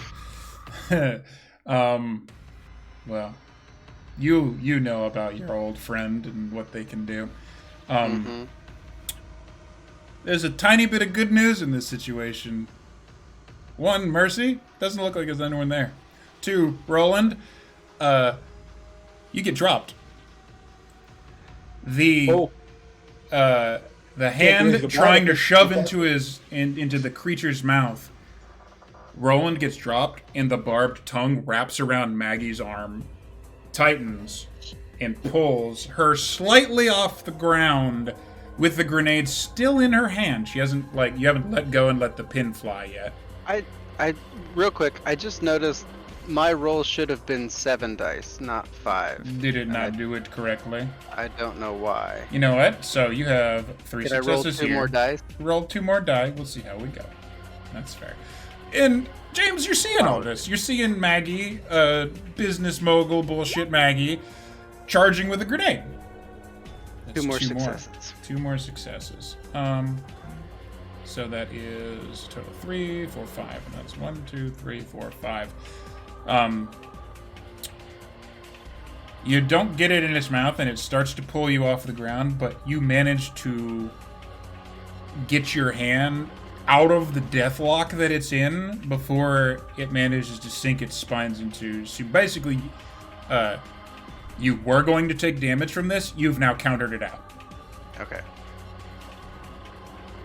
And now, hey James, you're up. So you're not locked in on it? Not. I don't believe so. I believe I was going to be, but... We're going to be, but those extra successes really helped out. Yeah. And she's back on the ground while this thing is stuck on the ceiling. Grenade is in his mouth? Nope. It's in my hand. It's still in Maggie's hand. She tried to shove it in the mouth. Didn't work. It's got the little lever on the side. I have to let it go for it to be... Yeah. It's armed. It's just not... Good. I rushed down this. I rushed into the room. There's a lot of people in here now. Yeah, there is. I am going to grab the grenade from Magdalena's hand and shoulder her out towards the door. Okay, so if you need me to roll, I will. It depends on what Magdalena does here. Maggie, are you going to allow this to happen, or is this going to be a contested roll? I'm in my spot. I'd say it's a contested roll because Maggie's stocky. That's going to be strength and brawl for both of you. Whoever gets more is how it goes. And do not forget to add your extra dice in for your roused blood. Strength and brawl? That's only per roll. Ooh, okay. So, yes. So that's 3. Let's go. You should let the GM tell you what to do. Maggie got 3. Yeah, that's awesome. Because I'm going to roll 2 die here. You go to grab... Bump! Not... She's a fucking statue. Even on the heels. I'm 5'5", all muscle, baby. Yeah, I have no muscle. I say, go, I'll cover you. You bounce off of it, you're like, boom, go, I'll cover you. A little bit. Help on me, Mommy. I mean, what? So James can still act. What are you doing about the creature now that you're Can I reply to that yet, or am I waiting for my... it. You can reply. I'm going to say, this is my demon. I need to take care of it. Okay. Well, while we're doing that, I'm just pointing the gun up at it, and I'm just going to pull the trigger as fast as I can. You're firing it with which type of firearm now? It's a 1911. Okay. It's loaded with standard bullets, because I was anticipating a human. Fair. Never Well, anticipate a it used to be a human, so give me composure and firearms. Do you have a specialty in that? So it'll be firearms skill first, and then pair it with the composure. Do you have a specialization? You do not. Don't. Okay, so just whatever you get from that will be what we get. 2 success.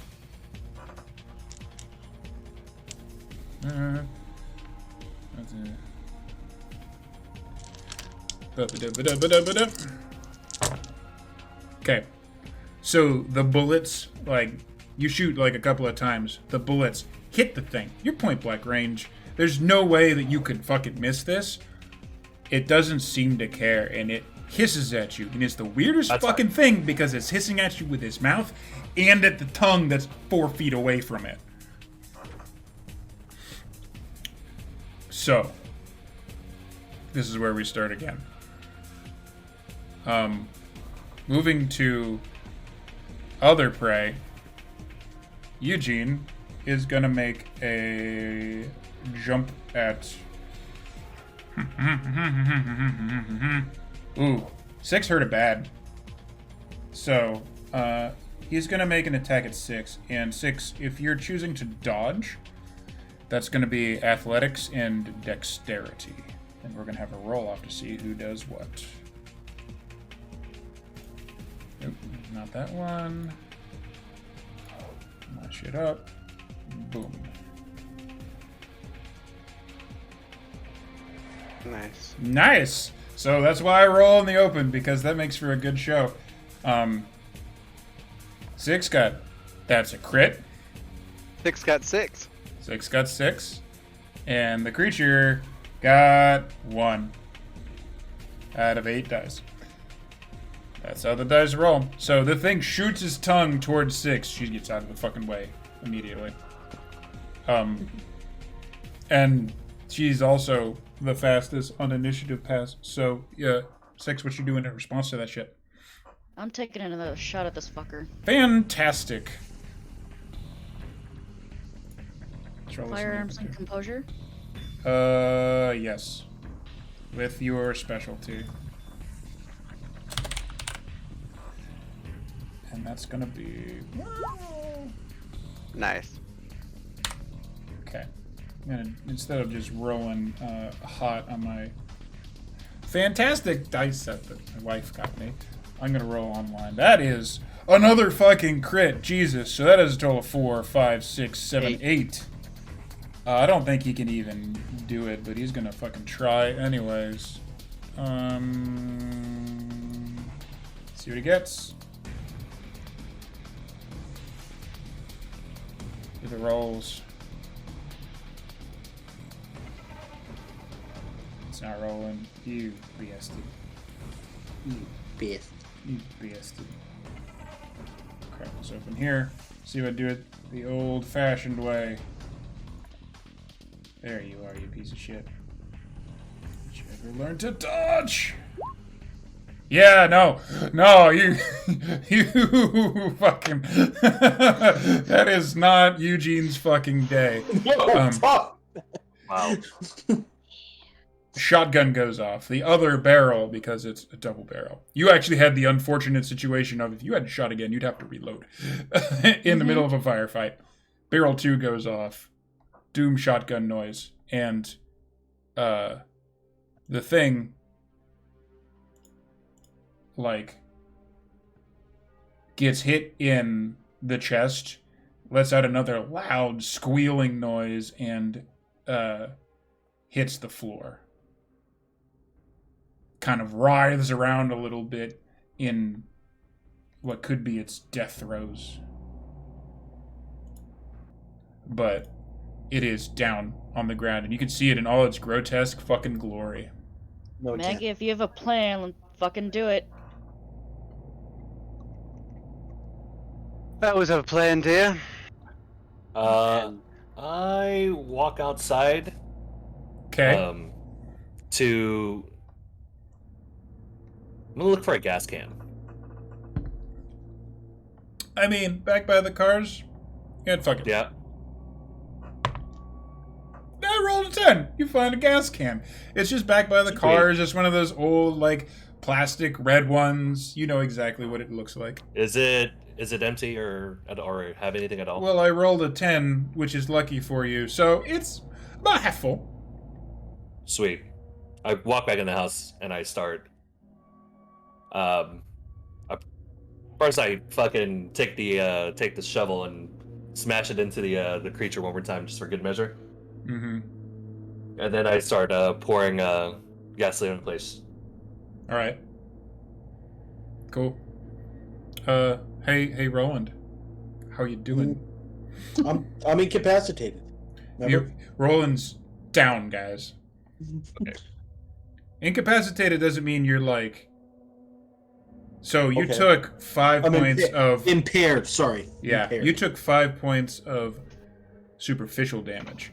Okay. So all your squares are filled in, right? Yeah. That if you took any more superficial damage, it would turn to aggravated damage. Okay. If you go all the way at the end of aggravated damage, that's when you start being dead for good. Oh, okay. Cool. So you're down, you're hurt. There is a sucking wound on your fucking neck. I'm just crawling out. You're just crawling out? Yeah. Okay. Fuck this. Crawling with one arm. I didn't realize he was incapacitated. Crawling, and then once I get outside, I'll try and stand up, and then make it back to the car. Well, if you didn't notice it before, James, you do notice it now. Roland's not great. He doesn't care. It's fine. No, I go over to him. I help him like sit up, and I take out my. Is 6 nearby? Would 6 be nearby? She's still Cool. in, like, the kitchen. Like, she's reloading her gun. Okay. I pull out the first aid kit that I have, and I shove it into his chest, and I say, "Fix yourself." And I go look for more fuel. Fuck are you? The bromance continues. Oh boy.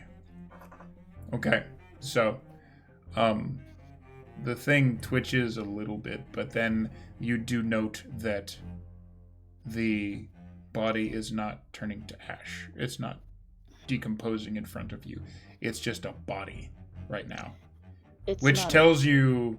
It's not a vampire. It's something, Ding. But it's not a vampire. I'll explain what it is later. Right now we need to remove its head and burn this place to the ground, preferably starting with the basement. Does a med kit actually do anything for me? Oh, fuck no. I don't think so. I mean, it would... I'm just not holding a med kit. Sorta? Kinda, not really. Vampires have to heal supernaturally. You could definitely use it to cloak your wound. It could be used to staunch your blood flow, I'll take the bandage and put it over my neck wound. Mind you, your neck wound goes from here to here. To where? shoulder. Oh. The tongue's mouth thing was probably...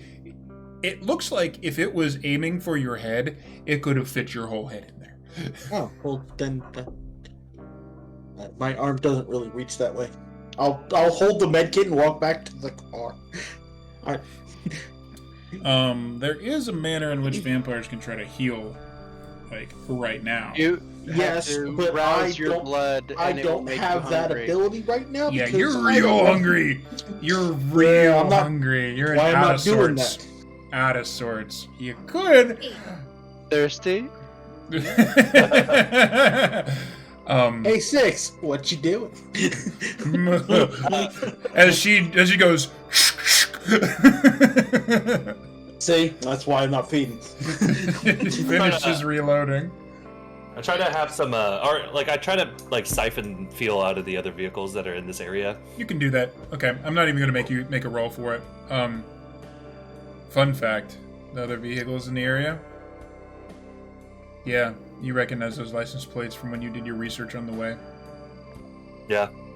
Yep. So I thought. Yep.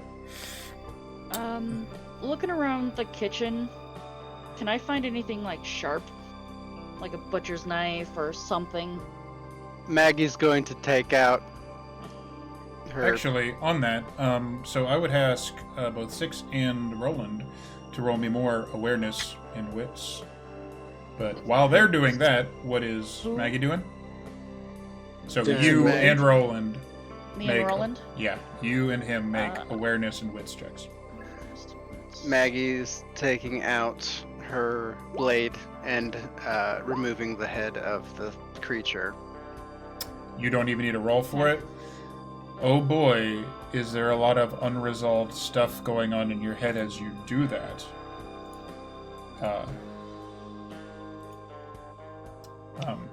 But yes, you managed to decapitate Eugene.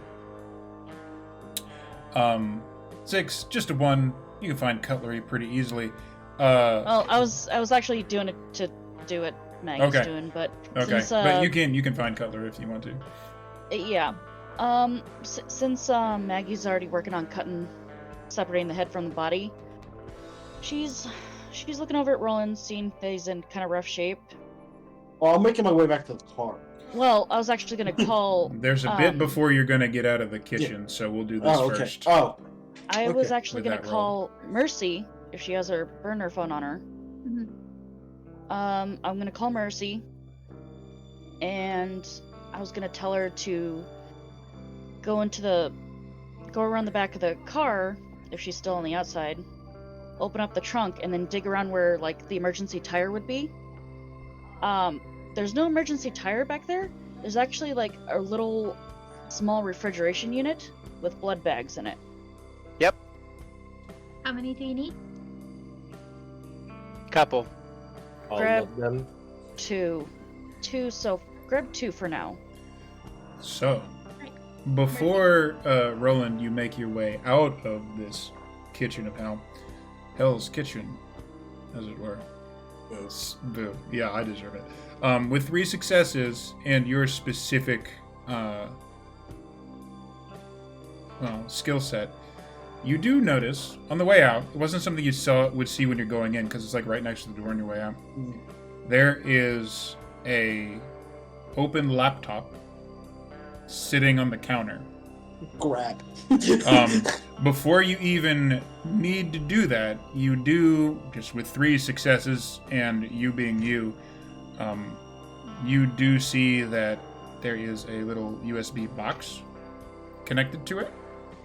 And you see open right then is very clearly TeamViewer. Fuck. As in something from the outside has been using his hardware. Close. Finger close. Okay. You did not notice any webcam applications that are open. No, just in case. Just in case. Just in case. So you grab and take the laptop with you. Yes. Okay. So now that was all that you noticed. You are free to go. How did we miss that? Well, because we went in. Yep.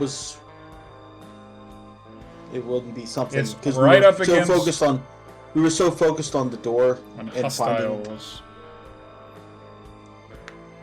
I know, but like James was going through like all the rooms and stuff like that. I was looking for threats. I don't care about technology. Okay. Yeah.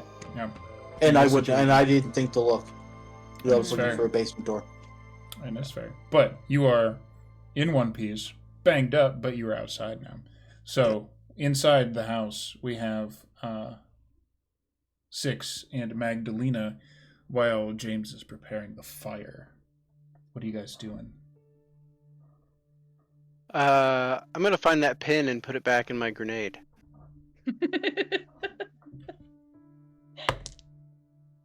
Well, you find it. It's like, should it just be gone? Nah, you find it. It's in. You do the experimental, like, slightly releasing your grip. It holds. You still have a grenade.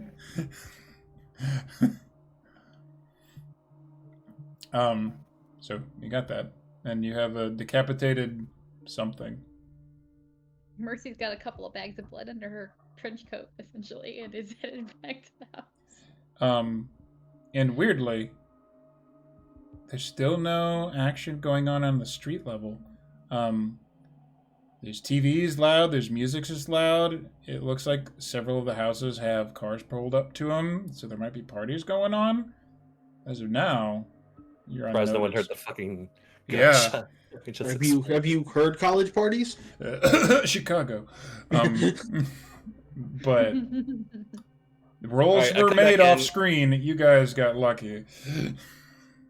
I come back in and I go, how much of a chance that these kids are still alive? To 0. Magdalena. Completely. Right. They're not. I take out my yellow pages. I douse the yellow pages in the gasoline. Quickly looking over Eugene, does it look like just Eugene? You know what I'm getting at. I know exactly what you're getting at.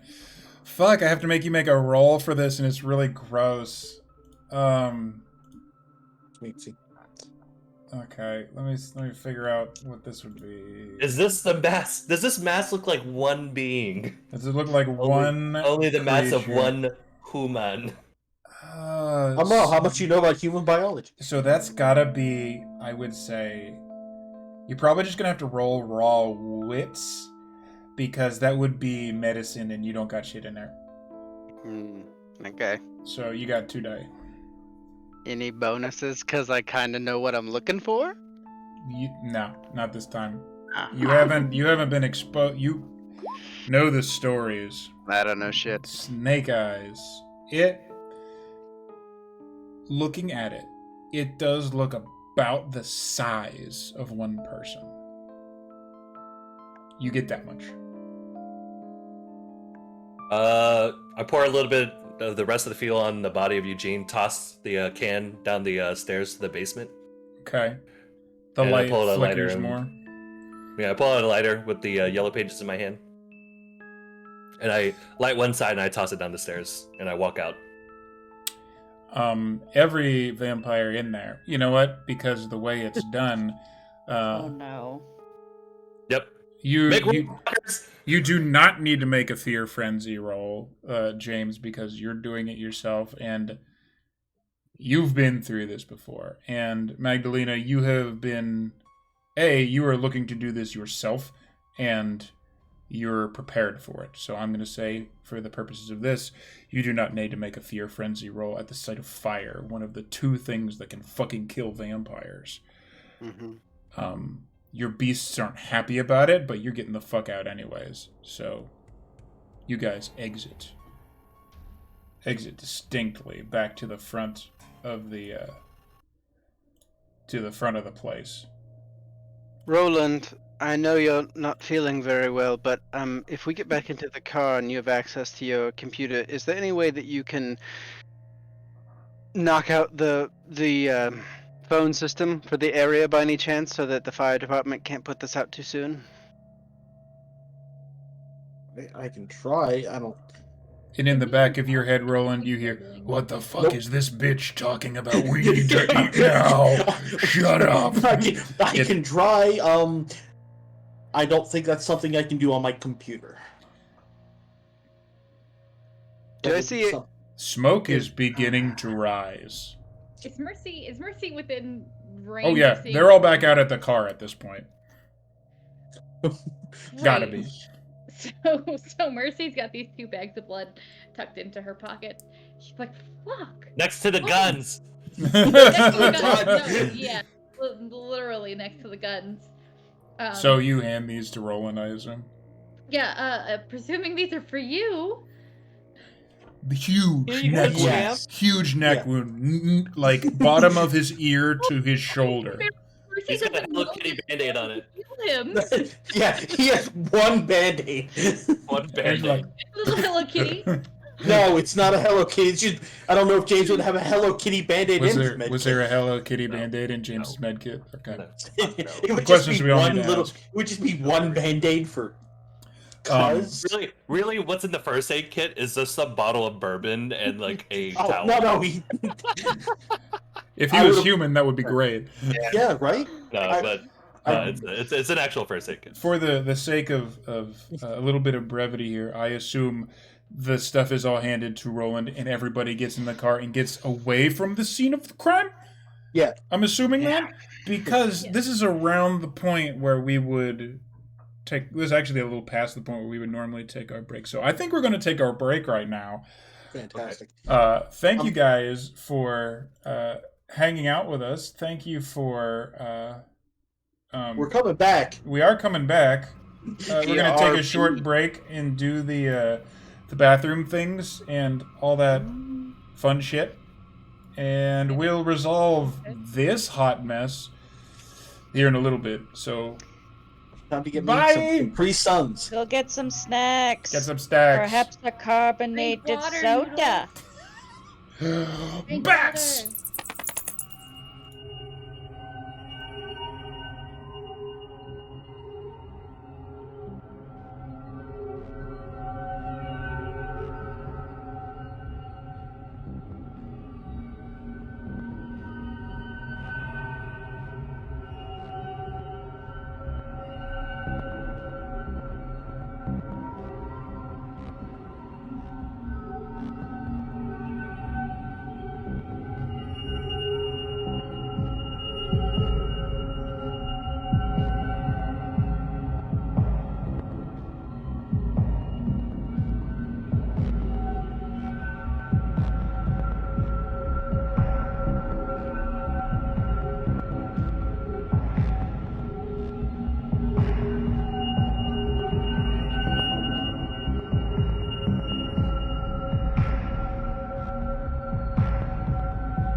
We are unmuted.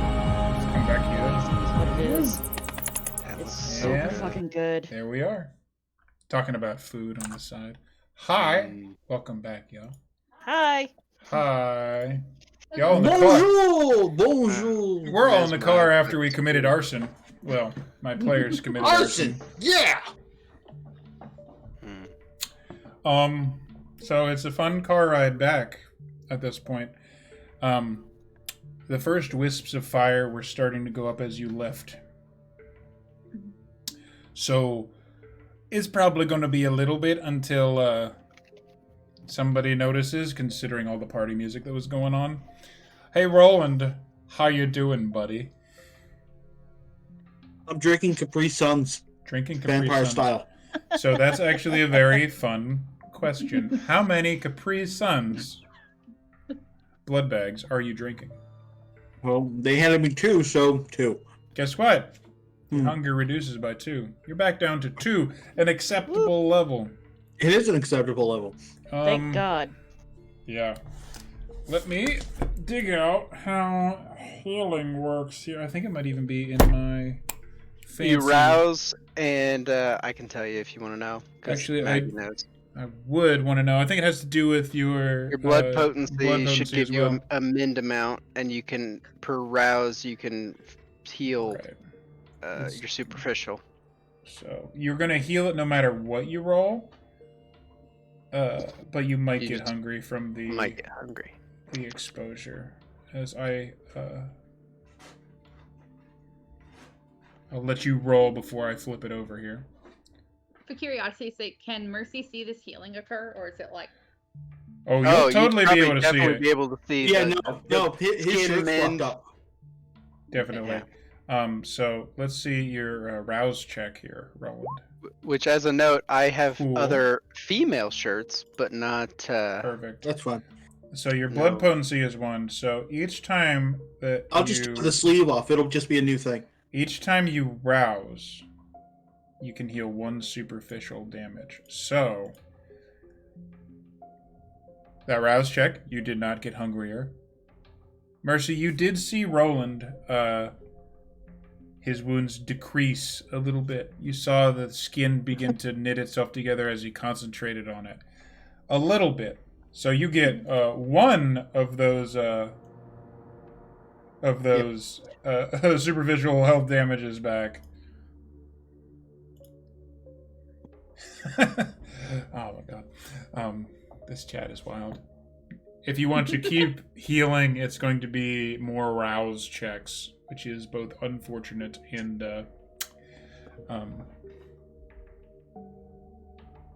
remember, anything's a Capri Sun. How many Capri Suns do you have in this car? I'm just saying, anything's a Capri Sun if you have the balls. How many would we have packed? Because I always would have had 2 for Victoria. Here's what we're gonna do. Here's what we're gonna do. Where are we going now? Magdalena, not in your character sheet. On roll 20, I want you to roll me a d10.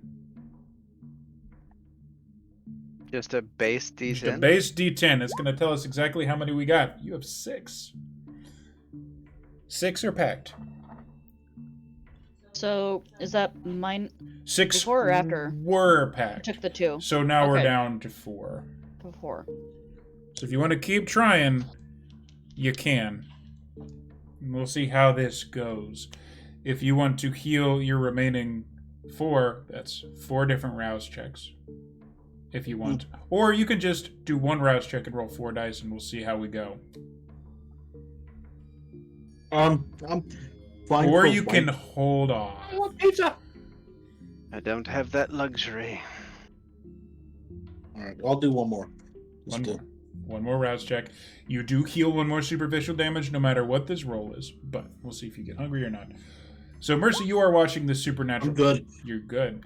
You do watch the supernatural healing happen. It shrinks and the skin knits itself back together, and you witness firsthand, again, for the first time, one of the powers of vampiric blood before your eyes that you haven't seen before.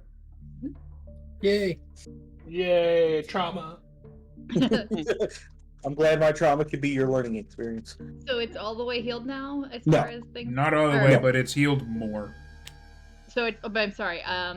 It was a gaping open wound, and now it's like knitted over skin. It was from ear to shoulder. It has closed to about just the neck. Okay. So it is significantly decreased. Half, even, one might say. The question Mercy was going to ask was, does it still hurt? But clearly, if there's still a half of a gaping neck wound, it does, though. Poke it. No. Poke it. No. No, it's fine. No, it doesn't hurt. Does it not hurt? What? No. Mr. Kessler, I appreciate what you tried to do in there, and thank you for assisting me with the cleanup. I kind of grunt in response. I'm really just, I'm super angry that I'm really disappointed that we couldn't save these kids and something so grotesque ended up happening. And I feel helpless and, I'm just kind of like really just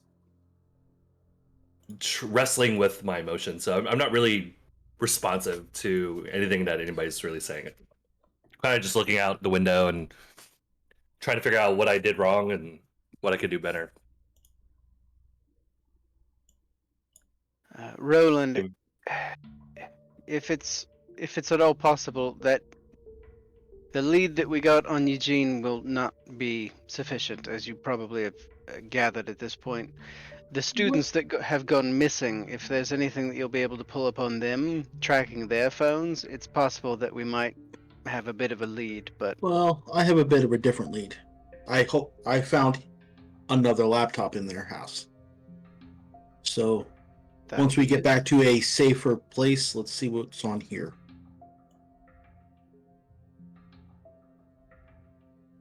If it falls into silence again, it does. Mercy will look over at Roland and be like, "It really doesn't hurt? Are you teasing me?"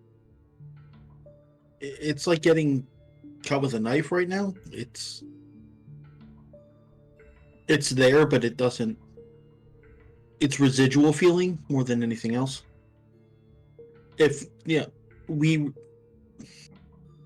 Our bodies are affected by less things. If it was fire, it would hurt a lot more. How interesting. So it's almost a negligible pain?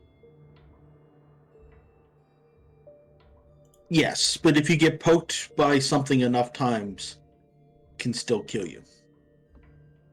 Right. Interesting. Right. And she'll just kind of like veer off into this moment of, oh my god, this is so fucking weird. I don't understand anything anymore.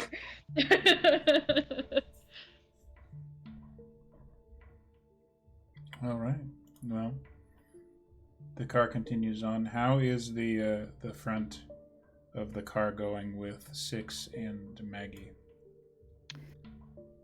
Six is gonna ask Maggie if they wanted to head back to Nova, and if so, she's gonna ask if Maggie wouldn't mind if they took a kind of more scenic route.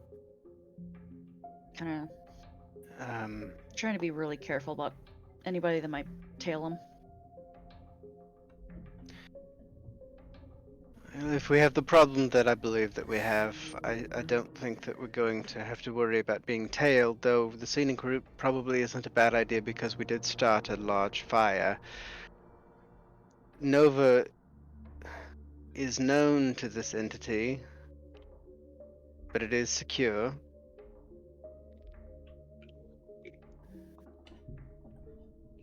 Yes, I think probably Nova would be the safest bet. Okay. Well, it's a slow, awkward drive back for everybody. About halfway through the drive, Maggie would kind of, in her silence, kind of collect herself and go, I apologize for putting you all in that situation. That's entirely my fault. We didn't know what situation we were going into. No, but that poor thing back there that took a chunk out of you is caused by an old friend of mine. I don't understand why we didn't have any information regarding something like that happening in Chicago. Because something like that... What kind of place are you people running around here, man? Something like that doesn't show up very often, and honestly, hasn't been here for very long. It's slowly making a name for itself, I believe, mostly with me. What is it?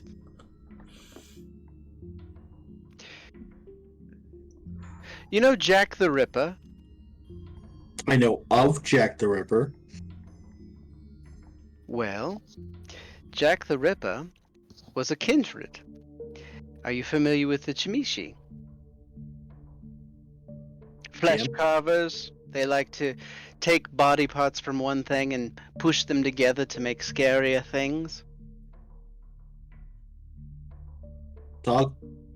That sounds... I mean, the Zamisi are one of the 13 clans, so they're pretty rare, but they're not Camarilla, even a little. Also, big dicks. That's why I asked. Big dicks. I know what they are, but Roland doesn't. Would Roland probably know? It depends on how of a I've heard of them. Bright little boy that he is, and if whether or not he would know Sabbat things or not.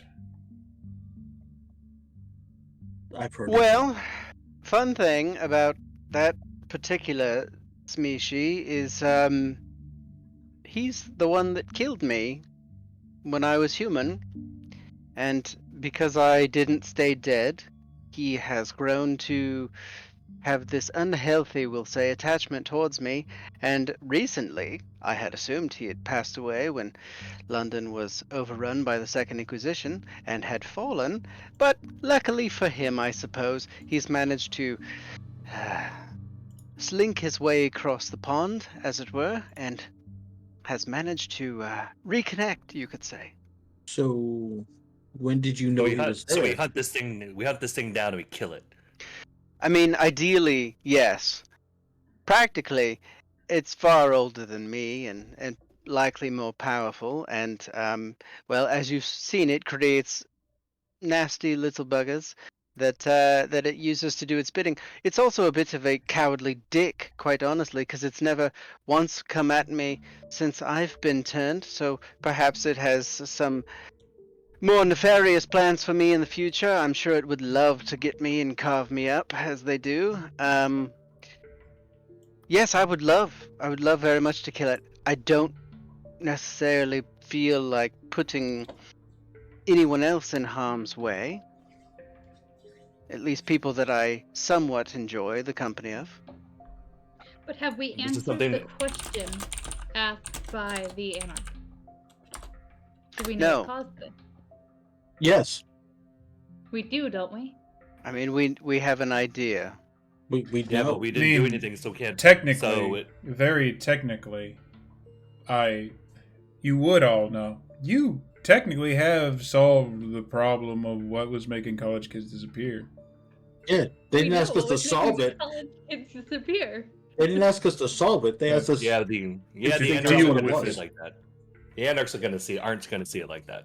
No, I agree with you, Mr. Kessler. The Anarchs are going to see is that we've taken a half measure, that we've identified a problem but not fixed a problem. No, at worst they're going to think that we fucked up and we let it get away.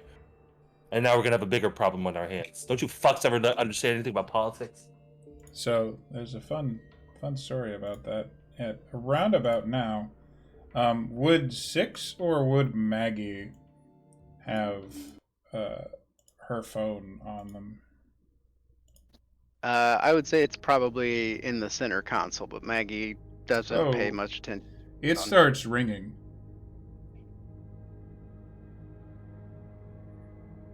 I'll pick it up and you look down at the little thing. It is. whatever you have slugged to pop up whenever Anita Wainwright calls you. That's what pops up. I'm going to I'm curious of the ringtone, if there even is one. It's just standard. The very first ringtone you ever heard. She's not Roland. No, guess not. Okay, so... I'm going to answer it. Miss Wainwright, good evening to you. How may I be of service? It's been a couple of nights. I was wondering whether or not you ghosted us. Not in the slightest, dear. You tasked me with solving a problem, and I'm attempting to do so. I have a bit of news on that, if you're free. Do you know? I might be. I'm out in your neck of the woods. Same place as before? You know what? You showed me respect last time by coming to a place of our choosing. I'll give you the respect of meeting you at yours, if you so choose it to be fair. I'm actually a little closer to yours. By all means, please do me the honor of gracing Club Nova with your presence, dear. How long? I'll be back very shortly, just returning, and we can discuss in private. You got it. Please, and it just feel clicks. free to... Yep. God damn it. I hate these fucking phones. They're less reliable than they used to be. I'm sorry? That's Grandma Maggie not knowing that she got hung up on. Maggie is self-important enough to not believe that people would hang up on her, even her worst enemies, and so it's not my fault, it's the phone's fault, obviously. That seems utterly convenient that she just randomly decided to call. Well, let's hope that maybe she has a bit of information on her end, because I very, very strongly doubt, based on what little I know of Baron Anita Wainwright, that she would have left this entirely to my hands. If anything, this was more of a test, and we should be so lucky if it were. At that point in time, I'm going to flip up the laptop I got, and now I'm going to start going through it. Okay. As per usual, it'll be... With this particular one, since it's not like digging into code and stuff, I'm going to say it's wits and... No, it's technology and wits. Technology and wits. And you can use your specialization with that too. So you get the bonus 1 die. It's because the ride's a little bit longer. The neighborhood is getting richer and richer as you drive. More on Maggie's side of the tent. All right, okay, that's 4. So you dig through this laptop. This is clearly Eugene Marx's laptop. You find a bunch of shit on it. A lot of it seemed to be from an overworked teacher who got kind of tired but tried to keep a good rapport with his studentry. You find a weird email about something in regards to whether or not Gremlins and Die Hard was a Christmas movie. They both are, but go on. There seems to be some sort of debate about it. Somebody named Steve Milliner, but beyond that,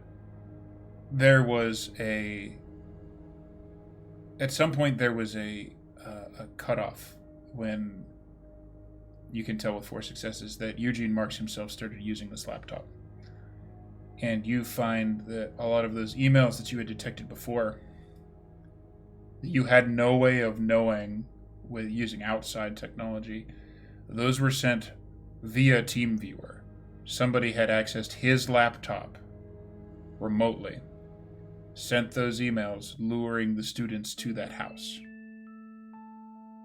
So there's a pretty fair assumption that you can get with that particular role that whatever happened to Eugene Marx, it happened to him, And whatever did it to him probably is the thing that lured those kids to that house.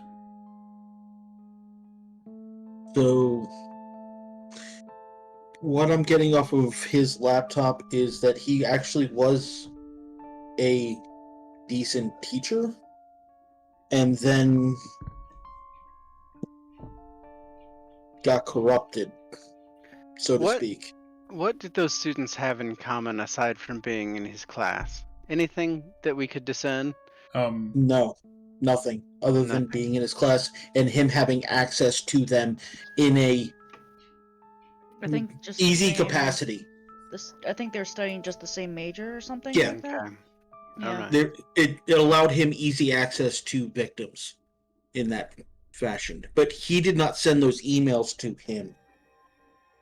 To them, I should say. Putting like pieces together. He stopped sending emails about a week before the emails went out to the kids, because it looks like there's literally no activity on this. So whatever did this to him, your friend, quote unquote, corrupted him and then probably used his laptop to send emails to the kids to get them over here. Yes, it's very unfortunate, but those children are most likely part of a creature that either is very much the same as that or worse, from what I've read. Well, so are you saying that whoever used his laptop to contact these students lured to the house, would you say that they have sufficient knowledge of how to use a computer technology? Yes, because this is Maggie. You wouldn't know how to do this, right? In any way, shape, or form. No, but so I'm. But so what I'm saying is that he could be using an intermediary if he's in the same as you. Roland, is that computer clean? I'm working through that. As of now, check it for bugs. What? It's definitely not clean yet. Yeah, I'm working. Yeah, I'm gonna try and make sure it's clean. That's what I'm trying to do before we get back to Nova. Okay. So as the car ride continues, go ahead and give me another one of the exact same check. Technology and wits as we drive. It is highly and we're back. Plausible that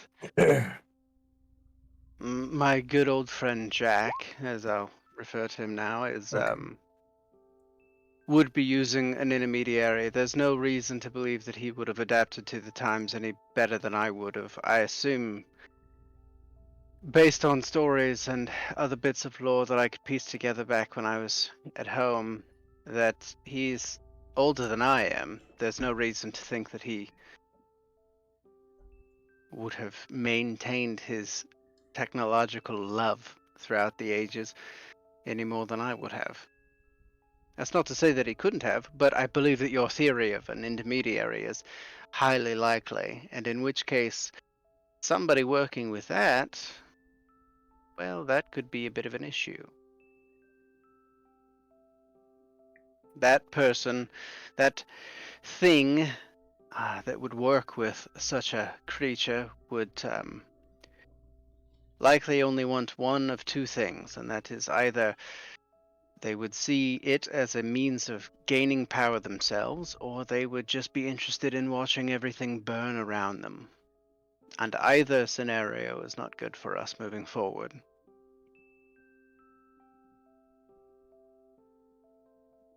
On that ominous note, the car ride eventually makes its way back to. Before we get there, I want to make sure. with your roll, that is fair. Before you get there, 4 successes. There was a small bug on there.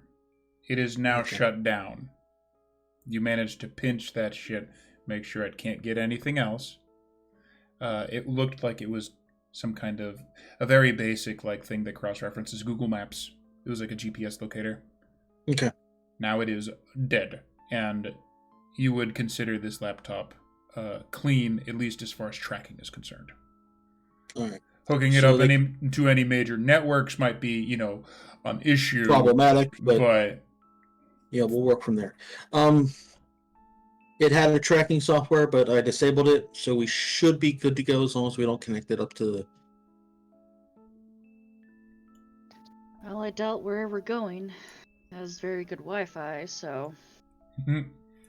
On that note, because you are going to Club Nova, are we just skipping the whole, club bullshit upstairs and we just going straight down to the private rooms? Straight down the back door, yep. Straight down the back door. Am I being dragged along with this, by the way? Has he been let out of the car? Mr. Kessler, I think that your expertise could be useful. Would you be willing to entertain me for the rest of the evening? And I would be happy to compensate you for your time if you'd prefer. As long as we have a plan to deal with this monster. That is the goal. Okay. I'm stopping off my car and getting a change of clothing. Probably a great idea. Yeah. You should. You're bleeding all off of your old ones. You get back to Nova. Roland, how's your I really want us to be friends. I'm not actually bleeding. We love you. I still don't know why you gave me the med kit. Let's be clear on that. I used a Band-Aid. Reflex. I didn't want you to bleed all over Mag's car, okay? That's fair. It's very expensive. It's very expensive. Also, that's literally my first response is give somebody a med kit. Hey, James. Appreciate you. Fucking look. I ignore him. Is that a tear you're wiping away? No, it's just the shame out of my eyeballs. Oh, shame. Nova is reached. And you guys do this little fuckery for a couple of minutes. Mercy, you're way back more in your element now. Yes, indeed. But it isn't actually much longer. Because as she said, she was in the woods. Good old Will knocks on the door. And opens and peeks his head inside and looks for Magdalena. Yes, Will? I believe your guest is here. Miss Wainwright? Yes, thank you. And additionally, keep a more watchful eye with security this evening, if you could, please. Done, he says, and immediately moves out, and probably specifically Six and James notice that he goes for his ear to start talking into an earpiece as he leaves. Yeah, sounds about right. But moments later, on Will's heels, walks into Magdalena's Nova Club. The first time that another vampire beyond a coterie that she has been sponsoring, let alone somebody who holds a title as lofty as Baron, walks in Anita Wainwright. Maggie will... Nice black dress, looks just like that. Maggie will have gotten up before, and as Anita walked in, given a slight bow to the Baron and gestured for the seat at the end of the table for her. Like,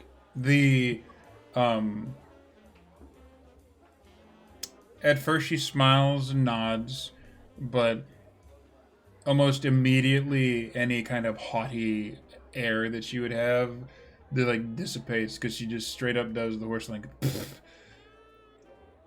not really big on formality, but you're doing work for me. Well, so let's just cut to the brass tacks, and she goes and takes the seat that is accepted to her. Fantastic. I put it in the earbud and just start playing music. Asai will... She's an Anarch. She doesn't give a fuck about technology. That's fair. And as the sky... She's also a hot bitch. Sorry, what? Yeah. She acts like it, too. She knows what she's doing. Oh, I love bad bitches. That's my problem. She will sit down. You're having a little bit of a problem. Miss Wainwright, I appreciate you skipping the formalities, as it were. The news that I have to tell you, I would not regard as a good bit of news. But I've never been one to sugarcoat or lie or pretend to be something entirely that I'm not. And you have asked me to do a job for you, and I've only half completed it. But I feel that you should be appraised of the information that I can provide you, as it can help you protect yours. Okay. I see that you get this whole platitudes thing from the cam. You can reel that back. It's cool. It sounds like a bunch of shit went down. She looks nervously between like James and Mercy and looking like, yeah, I look. I'm very visibly annoyed. What the fuck happened to this guy? James was sure, so you can't see all the wound now. Okay, Yes, I assume there's like a little bit of red. Yeah.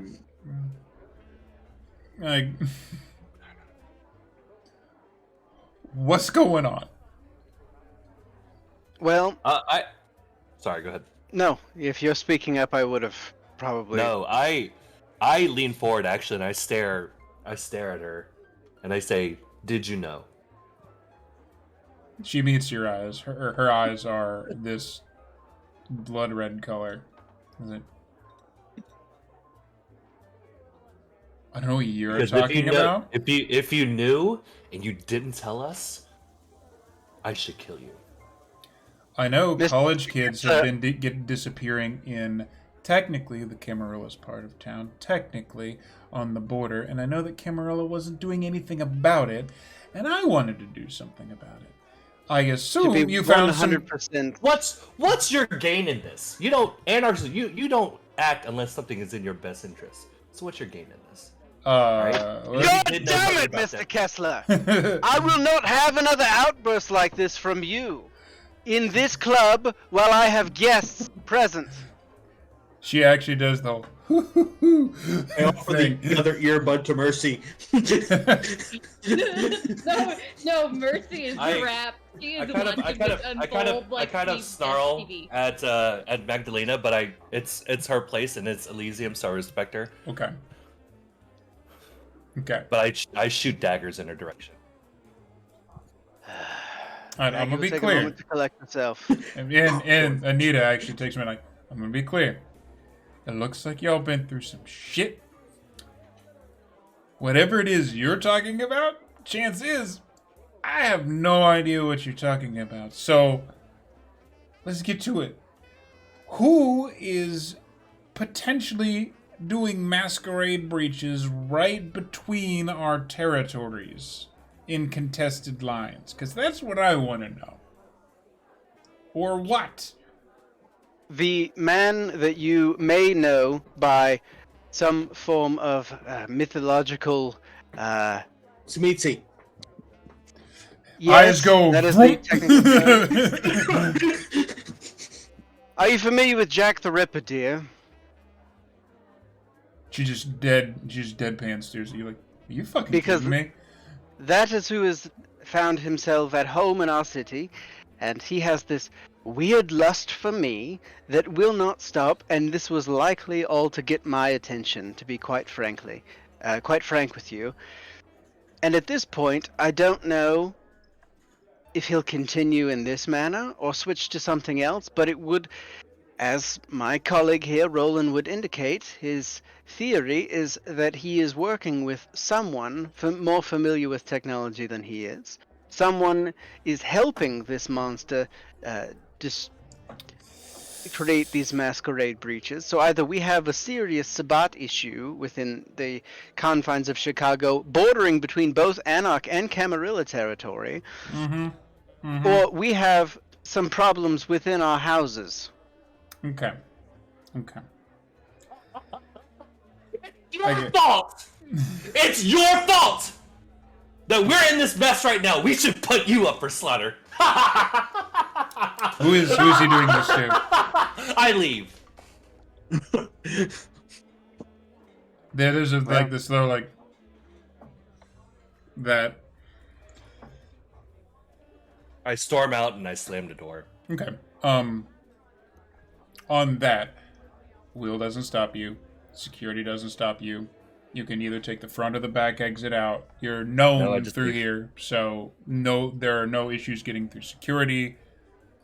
And unless you make a scene on the floor, like where all the mortals are, you are permitted to leave in peace. No, I just leave. I don't want to be here anymore. I don't want to be around these That's people. Fair. Super fair. Anita's sitting there, apparently trying to bore a hole in your nice table with her eyes.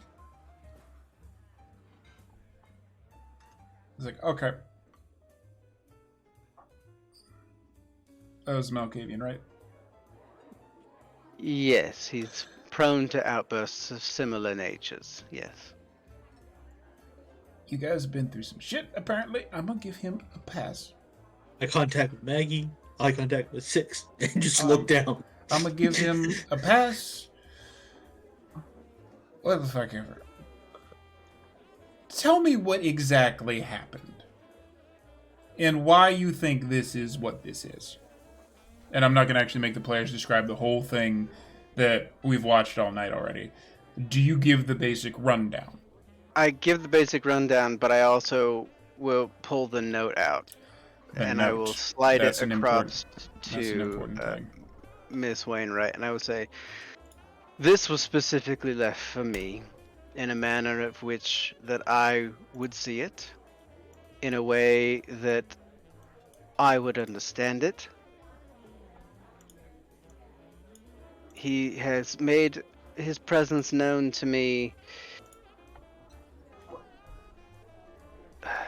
other nights. One in particular, Valentine's Day, I believe, where he sent me a heart in a box that had tentacles and teeth. By the way, And it. Nobody in this game actually sees this. This is not a thing that is known in this game, but that is something that happened last season. And it looked like that. That happened last season. That was a thing. That's cool. But, No, it wasn't. Fuck that. Right. I mean, I don't want to say it was a bad choice to choose a stalker flaw in my game, but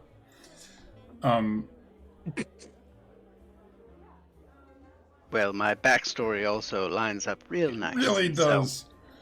So Anita listens to this whole thing.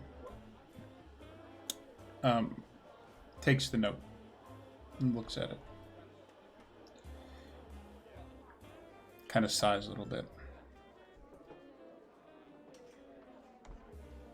We haven't had any Sabbat problems since like the 90s. How much do you know about them? How much do any of you know about them? She says, looking around to Mercy and Roland, and I guess just Six, because James is left. My progeny here would know very little. I have yet to inform her about that. Okay. Mercy, right? Your name's getting around. Right. Yes. It's 3 stupid fucking vampire governments. Camarilla, that's with the prince and shit. And all their medieval bullshit and structure and whatever. There's mine. The Anarchs. A lot of freedom and not believing that elders should run our shit. We're not that different than the Camarilla, comparatively. You have the Sabbat. There's a little bit of rage in her blood red eyes when she says that. If I said that these were, and she puts the fucking paper down, if I said that these were the bad guys, this would be the biggest of understatements. You know how this whole thing about holding on to humanity's a thing, and she like is running her, like raking her hands through her hair and like trying to expose as much of the shaved side as she can, like almost as a nervous tick. And you, because Mercy is the person that she is, you pick up that it's a nervous tick, and this is a subject that probably matters to her. These motherfuckers think that being human is stupid, and that we should just absolutely be monsters, and give in to the beast, and do whatever the fuck you want. That is eventually going to result in us all dying, but that's not the fucking point. The point is, they basically want to burn it all down and have fun doing it, and it creates a lot of problems for us. Do you see why this is a problem? At this point, Maggie will look at Mercy and go, basically, the one thing that the Camarilla and the Anarchs can 100% completely agree on is these fucks all need to go. Do you see this shit right here? And she points at the bottom of the note that's now on the table for everyone else to see. Oh, fantastic. That says Ductus. You know what that fucking means? He's the leader of a pack, which is like a coterie, except for these fucks.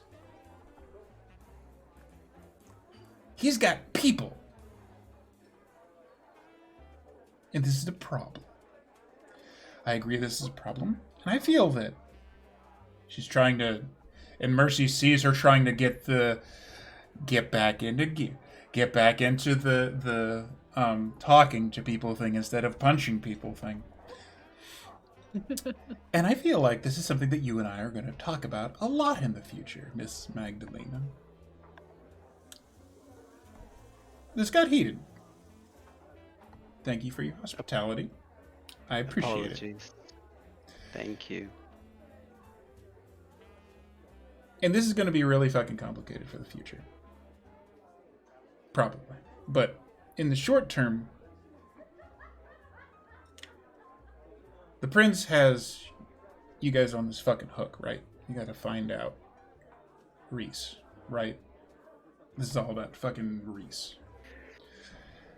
As always, yes, there's juggling multiple aspects of things.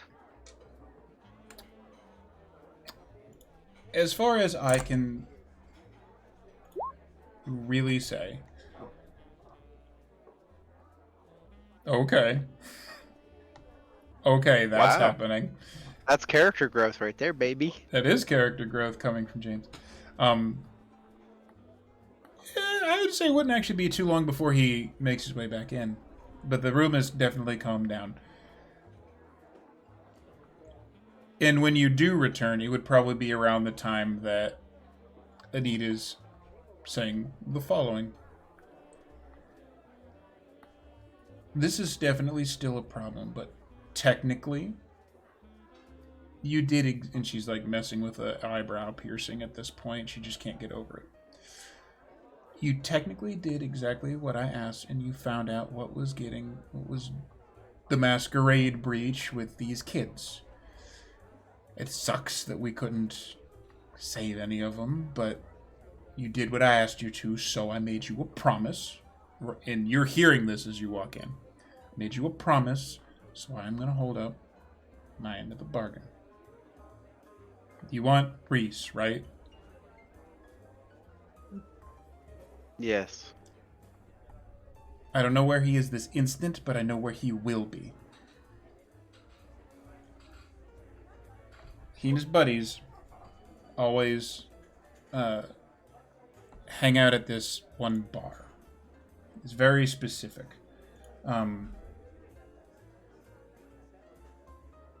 It probably won't be there right now, but I'll get you the name, I'll get you the address of the bar, and they always hang out there every year on Krampus night, whatever. They're into it.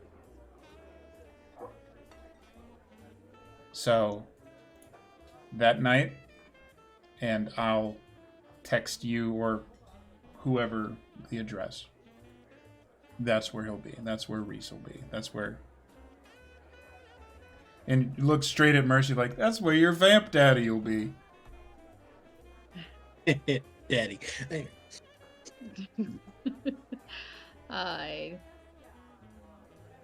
look forward to meeting him. I mean, he's kind of a dick. I sort of like him, though. Still kind of a dick. Doesn't matter. We have debates. We have very lively debates, and we disagree on a lot of things, but...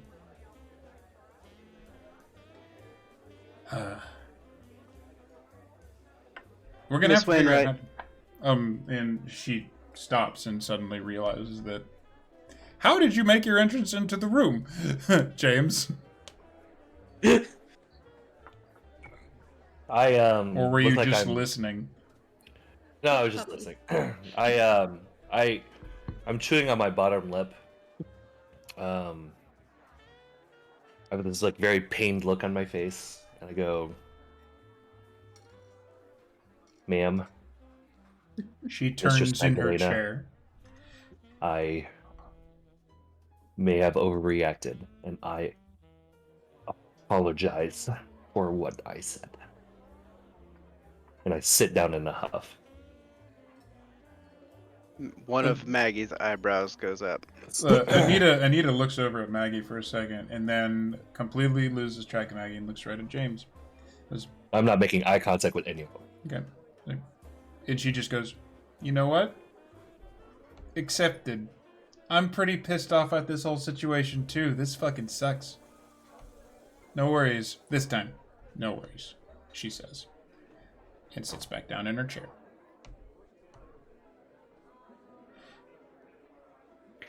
Miss Wainwright, I appreciate you extending this olive branch of good faith for the work that we've done so far, but I am more responsible for this scenario, regardless of these four with me here. This is a mess that has been following me for my entire life, and I don't wish to pass the buck, so to speak. I appreciate you giving us Reese. That will help us with our issue with Prince, and as much as I love to operate in good faith, and it's not fair to you. It's not fair for you to take back to your people that you might have this supernatural killer who kills indiscriminately. It won't matter if you're Anarch, Camarilla, human. Mm-hmm. It won't matter. You know it won't matter. I would like the opportunity.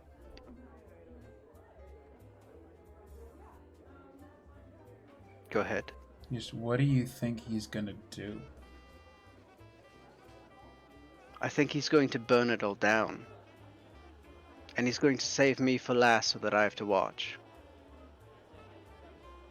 I've known a man exactly We're gonna like find that. him. We're gonna find him. And we're gonna destroy him. Because that's what we need to do. See, that shit I can get behind. I'm all for it. Usually, okay. Mentioned this last time.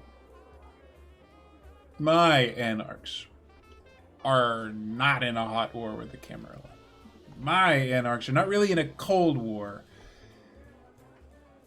But the Cam's being really, really, really not very effective about a lot of things right now. The only reason I was going to look into this situation at all, because they didn't fucking do it. This is all of this college shit happened on Cam turf, the edge of it. Where's the fucking sheriff? Where's, any of his hounds? I didn't see shit. We were going to deal with this ourselves, and then you guys happened to show up right then, so that's why I made the deal that I did. Help each other out, right? Yeah. I think we're going to get bogged down in some fucking bureaucracy here. No. I should say you are. If you need help for this shit that is a little quicker on the draw, let me know. Question. Oh my. I have considerable resources that I'm prepared to open up to you, and you alone, to do with as you see fit. And she turns her eyes towards Roland. What information do you have on the Sabbat? Not a lot. Do you know how they work? I know the basics of how they work, and I know a little bit of history that... Are you newish here? In Chicago, that is. Yes. Back in... Anyway. What I have to offer isn't a lot, and I can tell it to you real fast, so we're not slowing any shit down. Back in the 90s, like 93, right? They fucking called it the War of Chicago. Okay. Sabbat and werewolves rolled in, killed a whole bunch of fucking people. Loden was prince back then. He's dead. He died in this. Jackson took the throne after that. A bunch of people on our side died too. It was a huge fucking thing. I don't know why Sabbat and fucking werewolves were working together, but doesn't fucking matter. That's what we dealt with. That's what we lived through. And those of us that survived, that's the power structure. That's why Jackson's on the throne, because there wasn't anyone who could take Loden's fucking seat. That's why the Anarchs now don't really have as much. If I recall from a bit of Venture gossip, there was one who wanted Loden's seat, but Loden chose Prince Jackson. Is that correct? That's a bit I don't know. So, neat. Does Mercy react to knowing werewolves exist? That's a good question. Does she? Does Mercy react to like, oh, werewolves are a thing? Oh. Yes. But, yeah. It's so... Yes. Mercy is watching this all rapidly, but basically just taking notes. And so, yes, she would kind of be like, but it's more of just like eye-widening, much like finding out that Roland wasn't actually hurt by his gigantic, painful-looking wound. It's very much like... There's a lot to take in. Are we joking? Are we teasing the new girl? Like... They seem to have forgotten that you were in the room as they talk about all this. So we don't know how the Sabbat generally operates. So I know they run in packs. Okay. I know that. I know they do this fucking... There's a big fucking fancy name for it, and I don't know what it is, but they all like do this thing where they all like blood bond themselves to each other, so they're all like big fucking go team bullshit.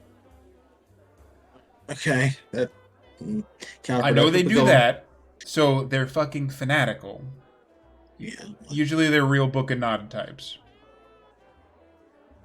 That nonsense. And beyond that, I don't really know what they were doing, why they were doing it. And after that shit in like, it's 93. I think it was 93. They kind of vanished. Like, after that hit, like we killed a bunch of them, but they hit us really hard. And then they were gone. We haven't seen shit since. I'm just trying to figure out if there's a way I can condense all the information we have into something something tangible where we can just throw it out and see what comes back and try and hunt them down that way. Maybe what we need is somebody to go in under them. Undercover? Well, if they all blood bond to each other, that's going to be rough. I would offer... That's some scary shit. I would offer to go because I am unable to be bonded, but unfortunately I believe I'm the prize, so... I think it's a risk we can take. That's... I mean, blunt. If you guys want to get together and figure this out, what we're gonna do, that there's a bot in this city, that they're fucking back. Who the fuck is William Gall? Is that like a funny fucking name he's got? What is that? It's the name... Jack the Ripper went by many names. I always call him Jack the Ripper because that's what he did to me, but... You're serious? This is that fucking Jack the Ripper? Yes. Like, I was a woman of the night in London, and he carved me open. That kind of Jack the Ripper. I was his last confirmed kill, but not the one that stayed dead.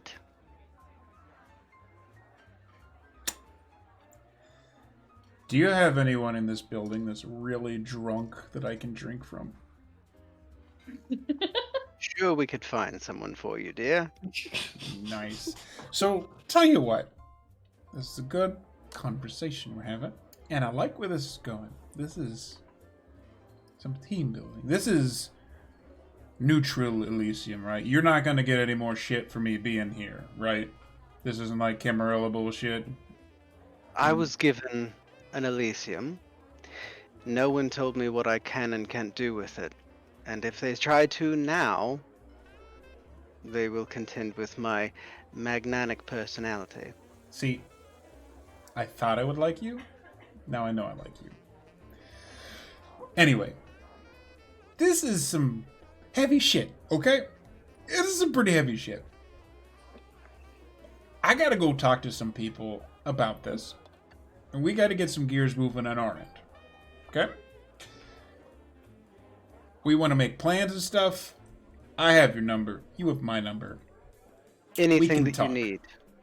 We're going to work this out, and as much as I am Cam, and I will say that in public always, I also value getting things done, and I value, just for future reference, expediency and working together towards a common enemy.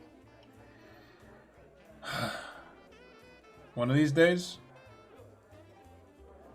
I really hope I can convince you that you're not on the right side. But until then, she actually gets up and reaches over the table to shake Maggie's hand. Maggie will extend her hand and shake back. It's not quite the Arnold slap again, but it's definitely somebody who has potence. She's a strong bitch. And Samesies. No. It's a little like that. It's pretty intimidating, but then she takes a step back and looks around like,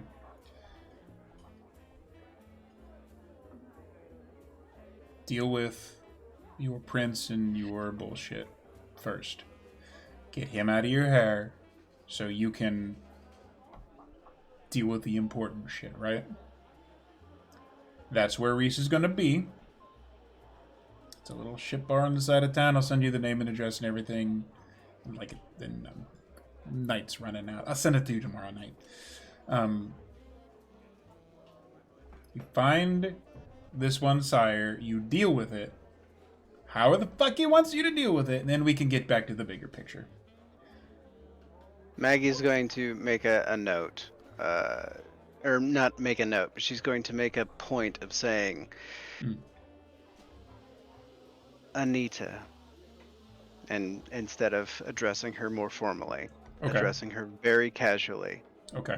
And she's going to say, I mean it, despite the fact that we're on two sides of the aisle.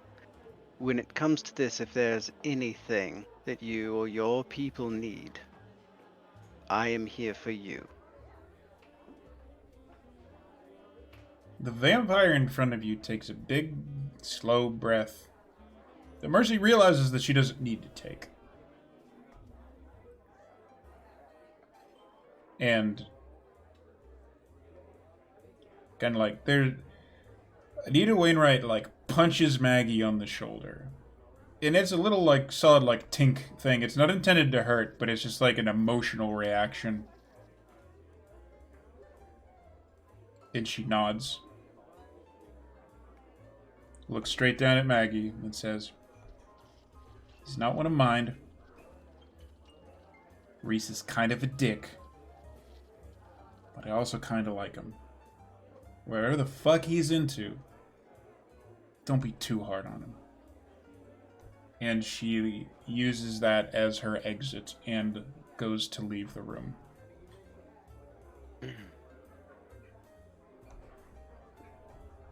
Walks out, shuts the door behind. There's the lad as it seals, and the coterie once more is by themselves. Maggie turns, puts her hands on the table, head down, slowly lifting it up.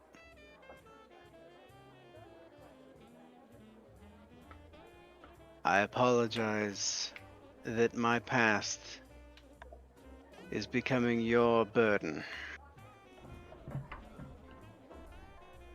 I will do everything that I can to keep you safe, but I can't guarantee it. So with the exception of you, Mercy, as you are my ward regardless, everyone in this room has the option to leave.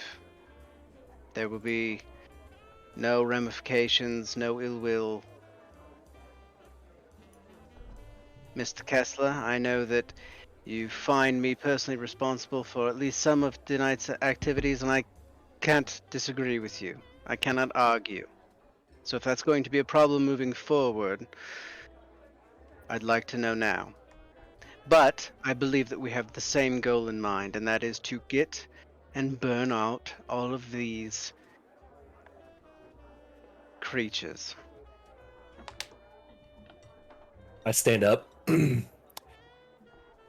say, I'm going to put the ear to the street, see what my people have to say, see what I can find. I'll deal with you later. I leave. Much more calm way of exiting the scene than last time. Yeah. Character growth indeed, unironically.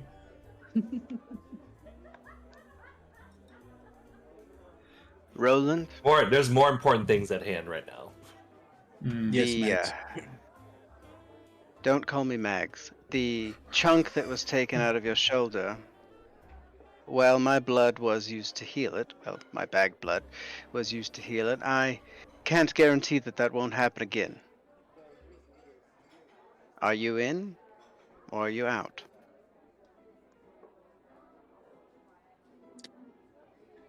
In our life, in our world, nothing is certain one way or the other.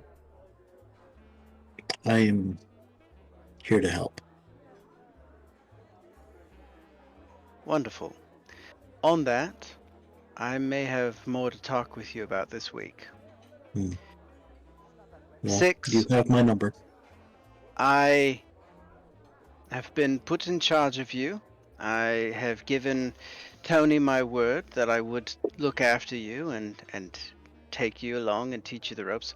Though based on the way you wield that shotgun, far better than that second Inquisition bastard. He shot me with it, felt like pebbles. You know how to use it. And I would love to keep you on the team. But I am not the one who makes your decisions.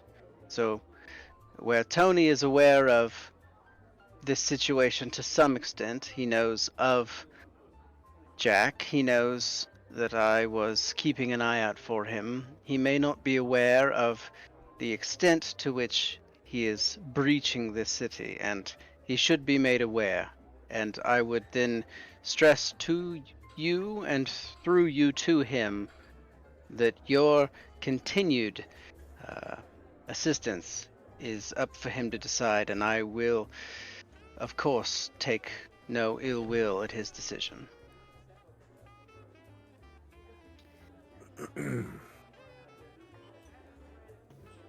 My master will be informed on what happened tonight. But unless he states otherwise, gives me different orders, I'm not going anywhere. And I appreciate that very much. And it means that I may owe you a debt once this is all finished.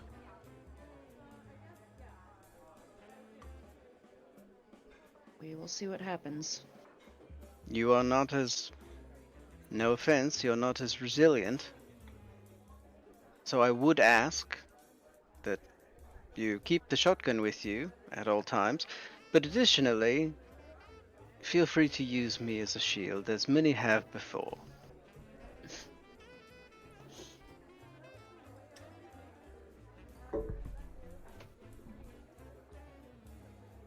If there's a break in the serious moment happening here, then There just is. Yeah, Mercy at that will say, not a very wide shield, but quite sturdy. Yes, I've been known to be stubborn. The little problem with you, little miss, is that I'm responsible for you, and I intend to keep my progeny, whether adopted or otherwise, alive. So I will ask. And Maggie will stumble a bit at this, kind of thinking how she wants to proceed. She'll say, "Sending you away tonight, while I don't believe it was the wrong decision, I believe that it's possible we could have used you. I have been known to undervalue my progeny in the past, and I shouldn't make that mistake. So I will ask that I will tell you that I will not ask you to leave, but should the danger arise, look after yourself above me." Mercy will consider these words kind of heavily, and say, perhaps there is something we can do so that I am more than an asset to be protected and more of a valuable hand in all of this. Six kind of interrupts a bit. I can teach you how to use those guns. These guns in her pockets? These guns! Yeah. At least get a holster. God knows I'm not gonna teach you how to use those fucking guns. At least get her a holster. Fuck. No. Yeah, we'll go shopping sometime. Nice. Oh god. Okay, yes. Well, Absolutely, Mercy will say, I would love any and all lessons. as it would stand, you two are aware of the location of where those guns came from. There is a shooting range in the basement of that facility that is soundproof, and you could fire a German tank down there and no one would hear it. You have a German tank down there? I didn't say that. That's literally why I'm asking. Ooh. I don't know if I'm going to tell him or not. Well, that's everybody's slowly coming together with a bit of purpose. And I feel that is definitely a good place to probably end this very eventful episode. Jesus. If I told you that it's only going to get crazier from here, I wouldn't be lying, but maybe I'd be overselling it. You son of a bitch. Yeah, that's what happens. That's what You're happens. not supposed to use my backstory against me, you fool! How dare you! You know enough about D&D and how this works. So, yeah. You know what you got coming in D&D, boy. I do. And I also know that we have 2 more sessions of this game before Christmas break with this group. So let me tell you, dramatic conclusions are approaching. And is there only 2 episodes left? 2. Yeah. Shit. Jesus. 2 more. Mm-hmm. 2 more I'm Mondays. sad. Oh shit! This. I'm gonna be in Colorado for one of those. Which one is it? This one, or the next one, or the one after that? The 12th to the 14th. The 12th to the 14th. So you will make the next one. I'm gonna find a way to make so it. You can. Okay. Ooh. Yeah. So Sunday, Fantastic. Monday, I have set the bar, Keith. I'm just saying. Mhm. Set the bar for what? For Like putting guns in your pants? For remote games.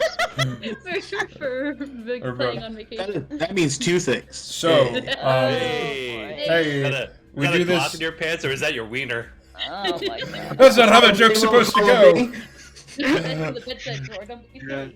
You let us go too long, Tug. Shut We it did. off. We Pull did. the plug. So It's late. it is late. All right, we got a We're raid. We are gonna We got a raid. We are gonna Kiso raid, already- and while I look these raids up, we're gonna do our usual Kiso goodbyes. already mentioned somebody. You did mention somebody. Yeah, He did. they were somebody. making Vibing with Vampire Vide. Masquerade characters. That's what it is. Vibing with Vide. Yeah, vibing with Veed. Well, we're gonna do that because I trust Kisogo implicitly, whether or not that's a good idea. That's probably a terrible idea. Oh yeah, I was gonna Very say. bad idea, but he'll get you good cocktails that way. Thanks, So, fuckers. Thanks, fuckers. On that note, I want to thank everybody. Thank my players.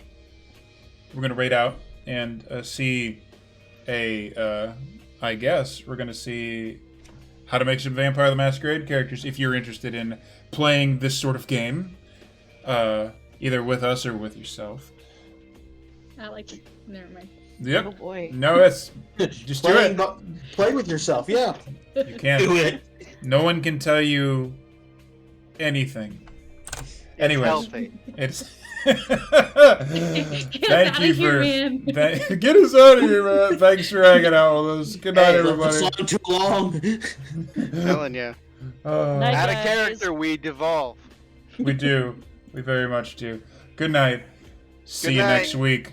There might Bye. be something Don't let special Jack the planned. Ripper bite. Bye.